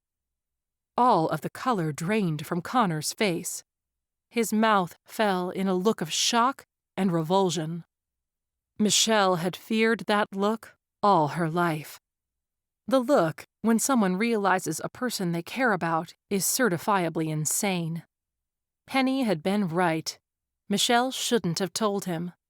Still, she'd have to eventually. She wouldn't lie to him. "This isn't funny," Connor snapped. "It never is. It's never funny living a life where ghosts speak to you and sometimes tell you what the future holds." Michelle's heart sank.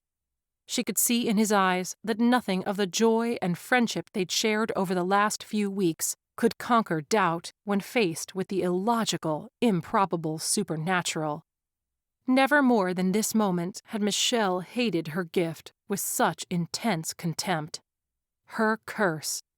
She'd helped some ghosts and some people over the years because she was a medium, but did it save her parents' lives? Did any ghosts offer up information before the plane crash? No.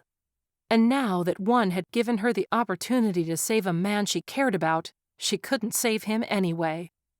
A useless gift really was nothing more than a curse. She felt tears stinging her eyes. But she wouldn't stand there and cry before Connor like a hysterical mental patient.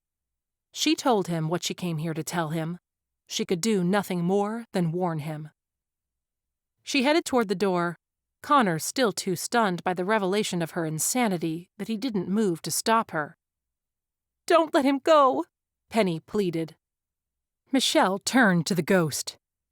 "You asked me to warn him. I warned him. I sacrificed the relationship we could have had to do it. That's all I can do." She pulled open the door and gave one last look at Connor's lost stare. She cast her gaze down to the floor. "When the storm hits, find shelter. If you end up cold and alone on the rock, call for your wife. Ghosts can bring comfort at the end."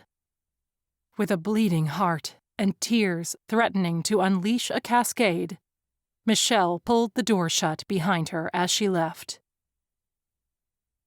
When Michelle got home, she poured a glass of Merlot, dressed in her painting smock, and threw herself into her art. She pulled out her largest canvas, 6 feet tall, and set it against one wall. She chose a mix of bright and dark colors. The reds and oranges were harsh and vibrant, anger and heartbreak. The blues and greens were deep and rich. sorrow and pain. What use was a supernatural gift if she couldn't save the people she loved? Her parents were the only other people who'd known about her seeing ghosts. And the only reason she'd maintained her sanity in a world where she walked the line between the normal and the paranormal was because her mother had had the gift as well. Michelle had had the benefit of a loving parent with knowledge about how to interact with ghosts and the living, when no one else saw what she saw. Michelle had told Connor in the desperate hope that even if he couldn't become an instant believer in her abilities, he could believe in her sincerity and her feelings for him. She'd hoped that up until that point, their interactions would prove meaningful enough to enable him to at least consider the possibility of ghosts. But he hadn't. His dumbfounded reaction reminded her of the night 5 years ago she'd told her neighbor about a potential fall off his ladder, or when she'd warned an old high school classmate not to get in her boyfriend's car Friday night. Sharing her secret never went well. Perhaps her fault this time had been mentioning Penny. She could have just left it vague. She sees ghosts, or even vaguer, that she had a premonition. Regardless, Michelle was alone, painting herself into oblivion, while Connor took the trip that would send him to join Penny. When Michelle was done drinking and crying and painting, she sobered up with a shower and several glasses of water. Before bed that night, she put on a necklace made of Navajo cedarberry beads to repel any chance that Penny could worm her way into her dreams. Perhaps when Connor joined her in spirit, both of them would have peace. A few days later, Michelle watched the weather front move across Minnesota and toward Lake Superior on the Weather Channel. The screen showed clouds in various colors, representing snow and sleet, mixed in an image that was visually appealing. But she knew what was actually happening in those mountains. Somewhere out there was a man who would lose his way and fall to a rocky ledge under a dark sky on a cold night. She hadn't spoken to Penny since her falling out with Connor. Wearing the Navajo necklace had kept the ghost away. Of course, knowing Penny, she probably followed Connor to the mountain to remain by his side. Still, Michelle felt guilty. Maybe she should let Penny have the opportunity to say goodbye to her. Michelle took off her necklace, left it on her coffee table, and exited her brownstone. She walked a few blocks to the familiar coffee shop. She ordered a small cappuccino and took it with her outside to walk the block. "Oh, thank heavens I found you," Penny declared. "How is he?" Michelle asked. "Fine at present. The storm is getting closer, but I know a way you can help him. I've seen a way. You can save Connor." Michelle's heart skipped a beat. "How?" Penny grimaced. "You'll have to fly to Minneapolis. There, you'll have to wait till the storm passes. Then you'll need to rent a helicopter and fly to the exact location I tell you. Because there won't be a logical or electronic way to track him, Mountain Rescue won't believe you, and they won't take you up. You'll have to pay for a private chopper, show them where Connor is, and then take that information to a rescue chopper." Michelle took a shaky breath. That's a lot of flying. She turned and began walking back to her brownstone. "I'll start packing." Chapter 7. On the taxi ride to JFK Airport, Michelle arranged for pet sitters to come out and take care of her cats. She arrived at the airport with one carry-on bag and enough nervous energy to fill a hot air balloon. After she got through airport security, she paced in the terminal until it was time to board. She didn't wait in line. There was no point sitting in the confined space until everyone else was boarded and the plane was closest to takeoff. Until then, she could walk the terminal and convince her body she was not about to board a large casket. "I don't think I can ride up there with you," Penny said. "Are you going to be okay?" The last thing Michelle wanted to consider was that a spirit in flight could instigate an electrical malfunction in the airplane, and cause an abrupt drop from 10,000 feet. "I'll be okay." Michelle watched the flight attendant scan her ticket, and then she boarded the plane. For Connor. She could do this for Connor. "I'll see you when you land." Penny slowly dissolved from view. As the flight attendant went through her pre-flight check and safety instructions, Michelle strapped in, pulled out her notepad, and started sketching in charcoal. From the memory of the dream she had, she drew the images of Connor on that narrow, rocky ledge.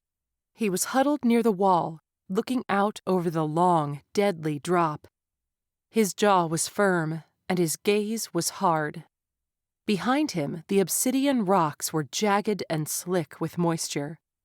The sky above revealed the trail of storm clouds passing.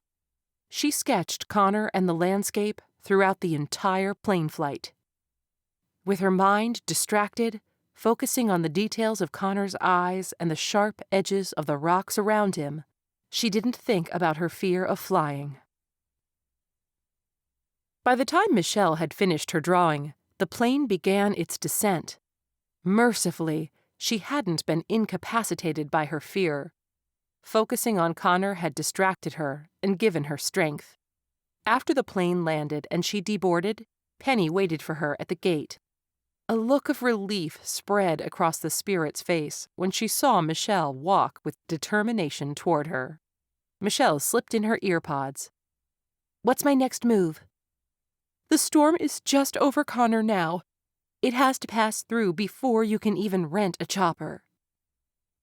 "No," Michelle corrected her. "It has to pass before we can take flight, but I can rent it now." Penny gave Michelle a grateful look, and for a moment she thought the ghost might try to hug her. "So, who is the pilot that will agree to fly me to my specified destination for a price?" "Mountain View Chopper Tours. 2 days' worth of customers canceled because of the storm. The pilot, Harry Harper, has a grandson on the way. He wouldn't mind a little extra money to throw the mother's direction." "You've done your homework." "Yes, well, while you were getting over your fear of flying, I had 3 hours to investigate my paranormal abilities and invade the personal life of multiple chopper tourist ventures." Connor's hike wasn't as relaxing as he hoped it would be. Michelle's strange behavior before he left was troublesome. There was such finality to her behavior, like she truly believed he wouldn't come back alive. And he didn't know what to make of her claims to see his dead wife. That pained him as much as unsettled him. It felt manipulative, yet he didn't think Michelle was capable of manipulating anyone. A claim to see ghosts was bizarre enough, but why would she go as far as claiming to see Penny? Michelle only stood to lose in a tactic like that.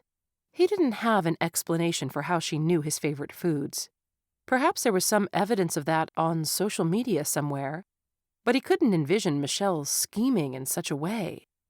He tried to push those thoughts from his mind so he could enjoy the clean breeze, the scent of pine and oak, the crunch of packed snow and dirt beneath his boots, and the scurrying of birds and squirrels around him.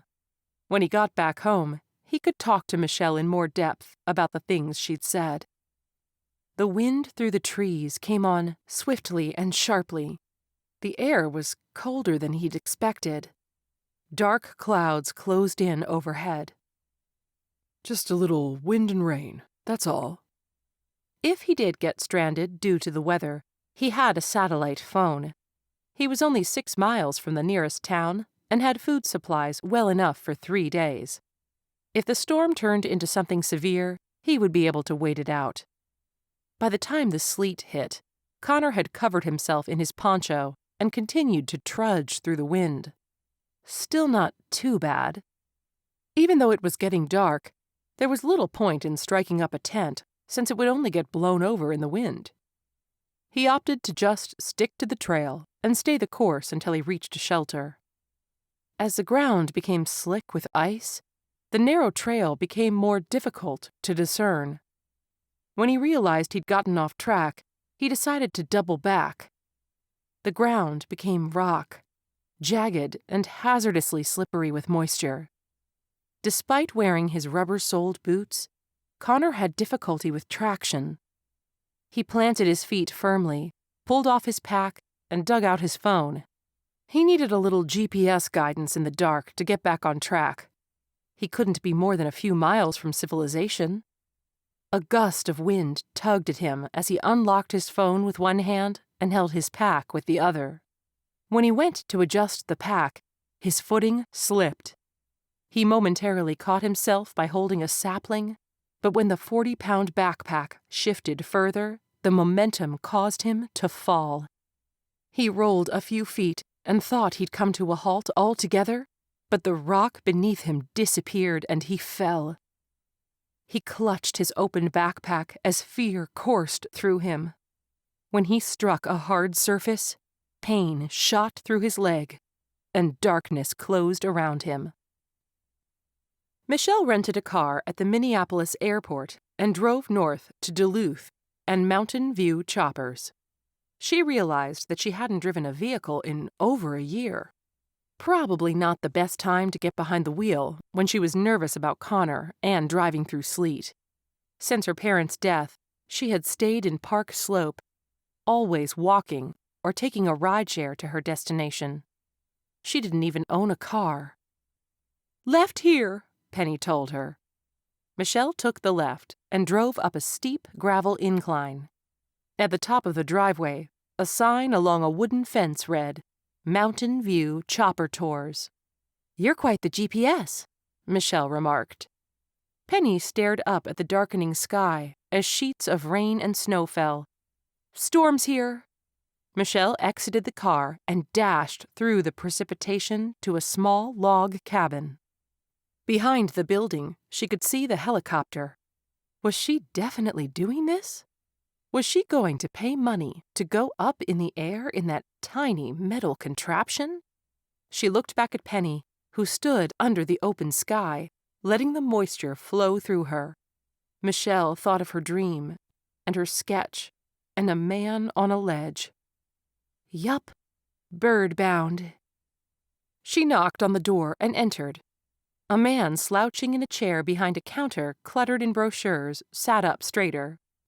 "I don't have a reservation, Mr. Harper, but when this storm passes, I'd like to rent a flight." He looked around her. Just you? "Just me." Well, He pulled out a brochure and opened it for her. we've got a few different route and length options. Longer, of course, is more expensive.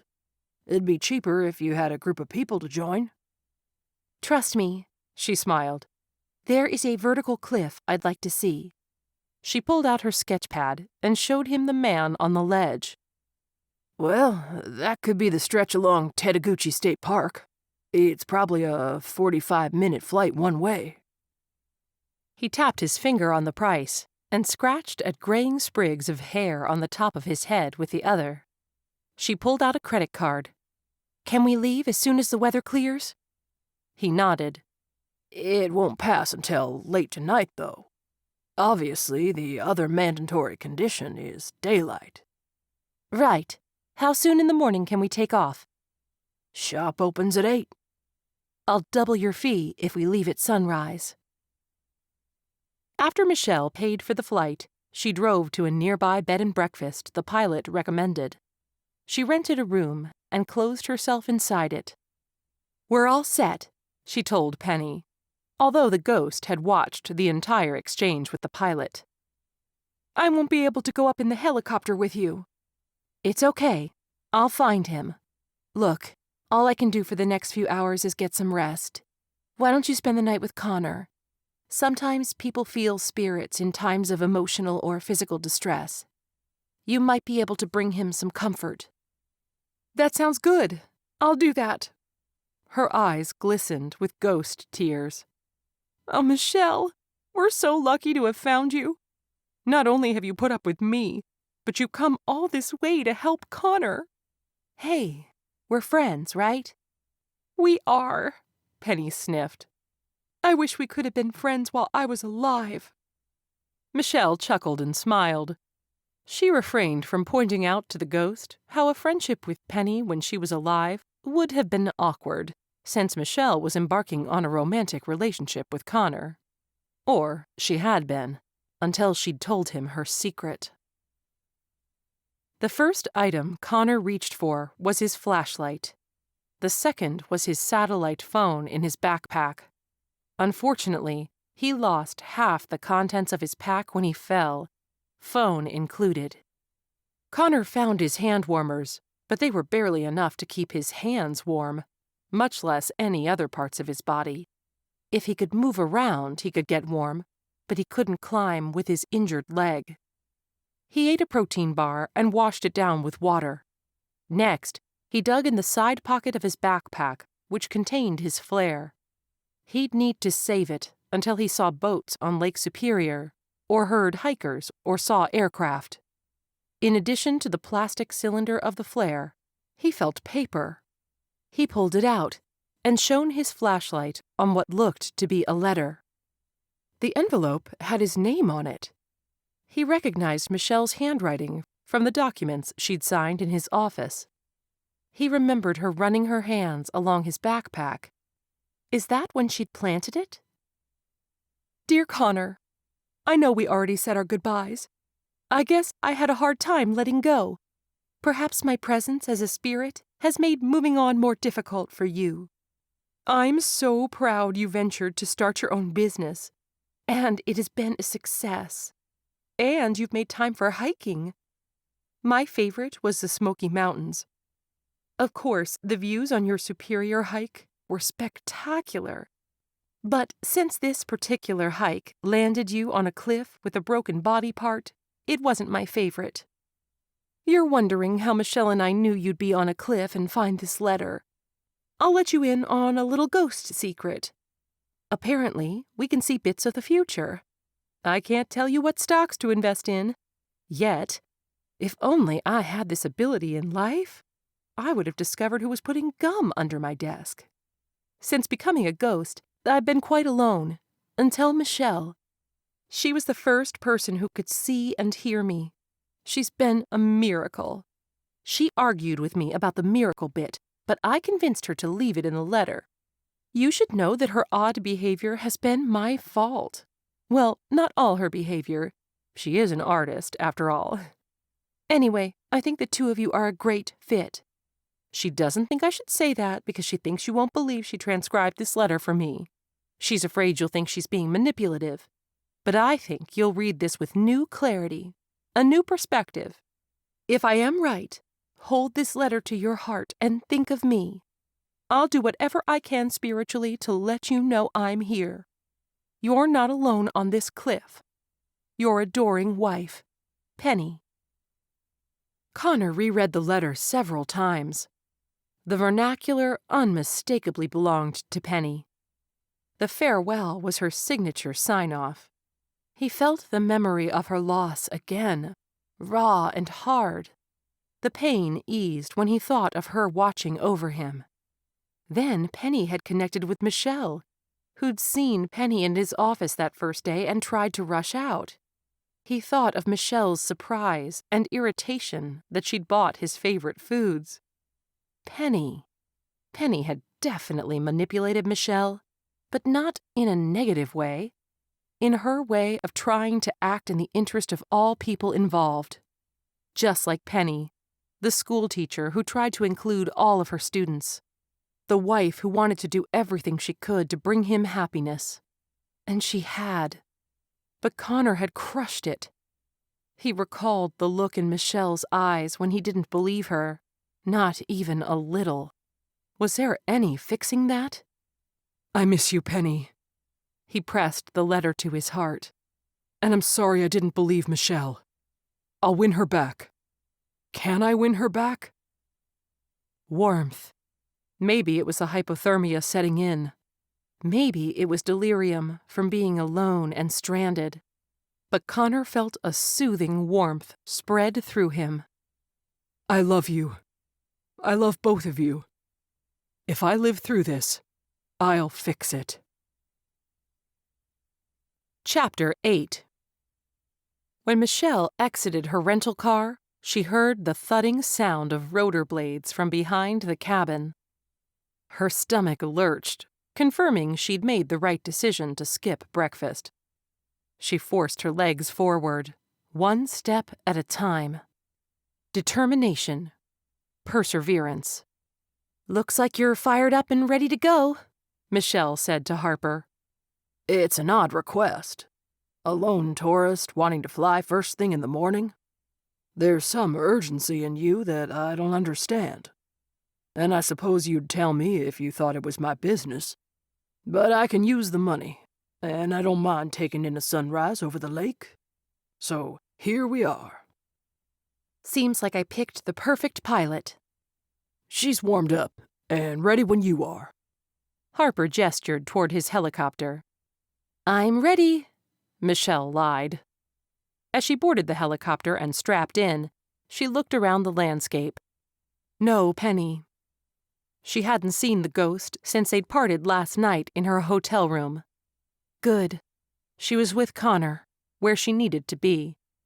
Michelle slipped on the headset the pilot handed her, and then clutched her sketch pad as the helicopter rose into the air. The landscape was breathtaking. Bare poplar and aspen mixed with green pine and spruce. The mountaintops were caked in pure white snow. The lake to the right was a clear sky blue and stretched so far into the distance to meet the horizon that it looked more like an ocean than a lake. The sun glinted off the surface, winking at her. When they flew near the cliff's face, worry filled Michelle. It was so vast and steep, she wondered how they would spot Connor. Then magic and fireworks burst in an orange light. Connor had set off a flare. He must have heard the helicopter. What the? Harper startled. "There!" Michelle cried. The pilot banked toward the flare. He flipped on his radio. "Search and rescue, this is Mountain View Chopper, 095. I've got a stranded hiker on a rock face." The pilot rattled off his location. As they neared the rock wall, Michelle saw Connor seated on the cliff face, waving his hands at the chopper. The pilot glanced warily at her. "Why do I get the feeling you knew that man was on that cliff? And if you knew he was there, why didn't you just alert the search and rescue team to begin with?" "There are policies and procedures a rescue team has to follow. I'm not a family member of this man. I'm a friend. If I'd shown up saying my friend was stranded in a storm and stuck on a cliff, they'd want proof. Have you spoken to him? Have you spoken to next of kin? And they'd want to know if I'd tried hotel rooms in the area, or shelters or lodges where he might have stayed. Without any proof, the process would have taken much longer. Meanwhile, he's in danger of suffering hypothermia on a cliff face, where he can't move and can't start a fire. Coming to you for a tour and finding him means we have proof, and now they can come rescue him." "But if he didn't call you, how did you know where he'd gotten himself stranded?" The answer, Mr. Harper, is not for the faint of heart. It's better to accept that you'll end your day having saved a man's life, which is more important than how fate led me to you. Michelle watched as the orange and white rescue helicopter arrived. She wondered if they'd do an aerial rescue or land and rappel down the face of the cliff. They seemed to be in a state of indecision as they hovered near the rock wall. Perhaps they debated the safest way to retrieve Connor from the ledge. The icy rocks would make rappelling slick, but she suspected rappelling straight down from the helicopter had its own set of risks. At last, the team seemed to have made their decision. A man in a harness attached to a rope from the helicopter was slowly lowered down as the helicopter hovered. Michelle was thankful the air was still and quiet after the storm. The man was hanging like a yo-yo, and she worried that a strong gust or sudden movement of the helicopter would thrust him into the rock wall. When he reached the ledge, he fastened Connor into a harness and secured the two of them together. When they rode into the air, tethered to the helicopter, Michelle finally breathed a sigh of relief. Harper turned the tourist chopper southbound. I suspect your sightseeing is complete. Yes, thank you. Well, your friend might go to St. Luke's in Duluth. If not, there's a dozen hospitals in Minneapolis. Michelle's mind whirled with a mix of emotions: passion, longing, tenderness, and fear. The strongest being fear. Did she want to check in on him? Did Connor want her to check in on him? They hadn't parted on good terms, and she wasn't sure how he'd react to her rescuing him. Except he wouldn't know that she had been involved in the rescue. She didn't think Harper had flown the helicopter close enough for Connor to identify the passengers. If he didn't know, Michelle would never have to answer a barrage of questions about her abilities. She didn't want to face his skepticism and confusion again. Even if the traumatic event led him to consider the possibility of ghosts, and if he believed Penny's letter, what rational reaction would there be to his eyes opened to a supernatural part of the world he couldn't see, other than fear? Who could possibly want to live a life with a partner who sees ghosts? Her father had. She wished she'd thought to ask him how he'd managed it with her mom. After climbing off the helicopter and thanking Harper, Michelle drove back to the bed and breakfast, packed her belongings, and started to her car. She had a return flight to JFK from Minneapolis. As she put her car in drive, Penny appeared beside her. "Thank you for helping Connor. You saved his life. He's on the way to HCMC. They're going to have to fix his leg." "Good. He's getting medical care. He'll be back home in no time." "You're not going to see him in the hospital?" "Penny, he doesn't believe me." "But you rescued him. And he read the letter we wrote. It's all different now. Do you know that for sure? Did any of this really change his mind? Besides, he doesn't know I was on that chopper." "Well, he would if you'd stop being so stubborn and go visit him in the hospital. Wouldn't you want to see a familiar face if you were stranded on a cliff and then had to go into surgery alone? I got a search and rescue out there. What more do you want from me? I want you to suck up your pride and your fear and go see him in the hospital and let him know you love him." "None of that guarantees a different outcome." "No, it doesn't. But if you fly back to New York, you're not even giving him a chance to prove that he might be able to trust the paranormal abilities you have." "The curse," Michelle scoffed. "The miracle. You don't know what it feels like to have someone you care about look at you like you're not the person they thought you were." "No, but I know loneliness." "You can't fix his loneliness."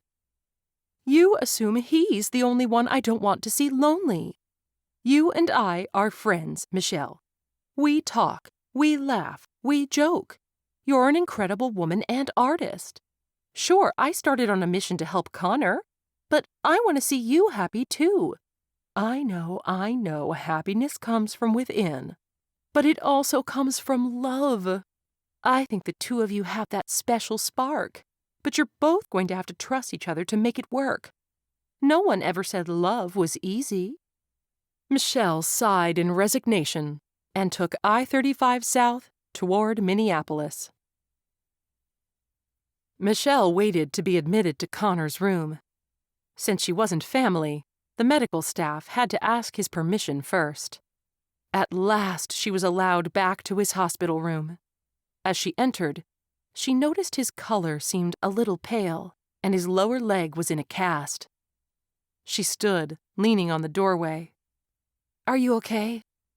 Better, he said, adjusting the covers on his hospital bed. Since I didn't notify anyone I was in the hospital, I'm guessing Penny told you. She did. Michelle held her hat in her hands and fidgeted with the rim. The lump in her throat seemed to expand. Is she here now? He glanced around the room. No, she wanted to give us a minute. Michelle couldn't tell if Connor was asking her because he believed her or because he wanted to see if she was standing firm on her assertion that she could see ghosts. Michelle. Well, I wanted to make sure you were okay. I'll let you get some rest. Michelle. She hesitated by the door. Please, come inside, take a seat, and let me apologize for not listening to you, he said. It's okay. I know how it sounded. Desperate, clingy, needy. You are none of those things. Please, sit. I'd like to hear more about how your abilities work. You saved my life. I'd like to at least thank you for that. She couldn't seem to move from the spot where she stood. Was he saying that he believed her? Her gaze rose to meet his. I'd know that hat anywhere. You were on the chopper that found me. Please sit. Michelle surrendered. She pulled the chair in the room up beside his bed and sat. When he offered her his hand to hold, she clasped it. Connor squeezed her hand. When you told me those things before my trip, I didn't know what to think. Then, when I was alone on that ledge with Penny's letter, I understood. Or, at least, I understood that I needed to talk to you more about it. He scrubbed his other hand across his face. I felt her out there in the cold with me. And she helped you find me, didn't she? Michelle swallowed. She loves you very much. I love her too. But I also love you. I'm sorry if it's too soon to say something like that, but it's true. Speechless, Michelle brought his hand to her lips and kissed it. And maybe I don't understand or comprehend the extent of your ability to communicate with ghosts, but it is obviously part of who you are. I have no intention of changing any part of who you are. Michelle sniffed. So, can we still be together? He asked. We can still be together. Michelle had found a gallery she liked and rented it. She'd hired an art major, finishing his last semester of college, to work part-time to help set up the show floor. Between painting and preparations, Michelle had continued to date Connor as he transitioned from crutches to a boot to walking normally. Tonight, though, wasn't about art. Tonight, Penny would move on. Michelle sat on the floor of her unfinished gallery with Connor, inside a circle of yellow candles. In the center of the circle burned frankincense, emitting a sweet scent. Penny hovered in the wisp of smoke released from the incense. Are you ready? Michelle asked Penny. Ready. Penny didn't need a special ceremony to shift from this world to the next, but Michelle and Connor did. They both needed different types of closure. Penny had become a friend, and it helped Michelle through her self-imposed isolation. Connor, Penny began, I'm so grateful you found Michelle. She's a wonderful match for you, and you for her. I wish you a lifetime of happiness. Michelle relayed the message to Connor. Connor stared at the twirling, fragrant smoke. Thank you, Penny, for helping us come together. I wish you peace. Rest, knowing I'm happy. I'll miss you, Michelle said. I'm glad I had a friend in you, Penny said. Then, she simply faded from view in light and smoke, happy and content. Epilogue. Opening night at Barcella Gallery was magical. Michelle had her favorite works on display, each painting with its own spotlight. Twinkling golden LED lights canopied the tall ceiling. Waiters walked through with trays, dispensing hors d'oeuvres catered by Connor's best friend's company. Michelle's art student handled sales, so she was free to talk about colors, mood, and her inspiration. Michelle stopped in front of one painting, one of her few portraits. Penny sat in profile beside the window in Connor's office, wearing her pink sweater as she stared into the distance. It wasn't for sale. This artwork would stay in the gallery. Michelle had painted it a week after they'd arrived home from Minnesota. Now she missed her friend. Connor put an arm around Michelle. Your night was a success. His broken leg had fully healed. and they had a day hike planned for the next weekend. Michelle looked around as people filed out of the gallery at closing time. Jeff and Katrina, having secured a babysitter, stayed longer. They stood arm in arm, looking at her painting of Lake Superior, but casting glances in Connor's direction with oddly expectant expressions. Michelle kissed Connor on the cheek. "I couldn't be happier with how it turned out. And I don't even know if I sold anything." You did. But more importantly, you made your dream come true. Your own gallery. "Yes, I did." Maybe you're in the mood to make someone else's dream come true?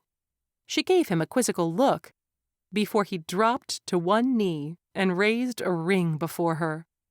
Her heart throbbed with excitement. You're my miracle, Michelle.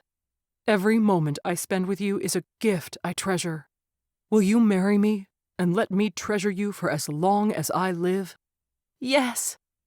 He rose to his feet, wrapped his arms around her, and spun her around once. As he set her back on her feet, he pressed his lips to hers in a soft, succulent kiss. The end.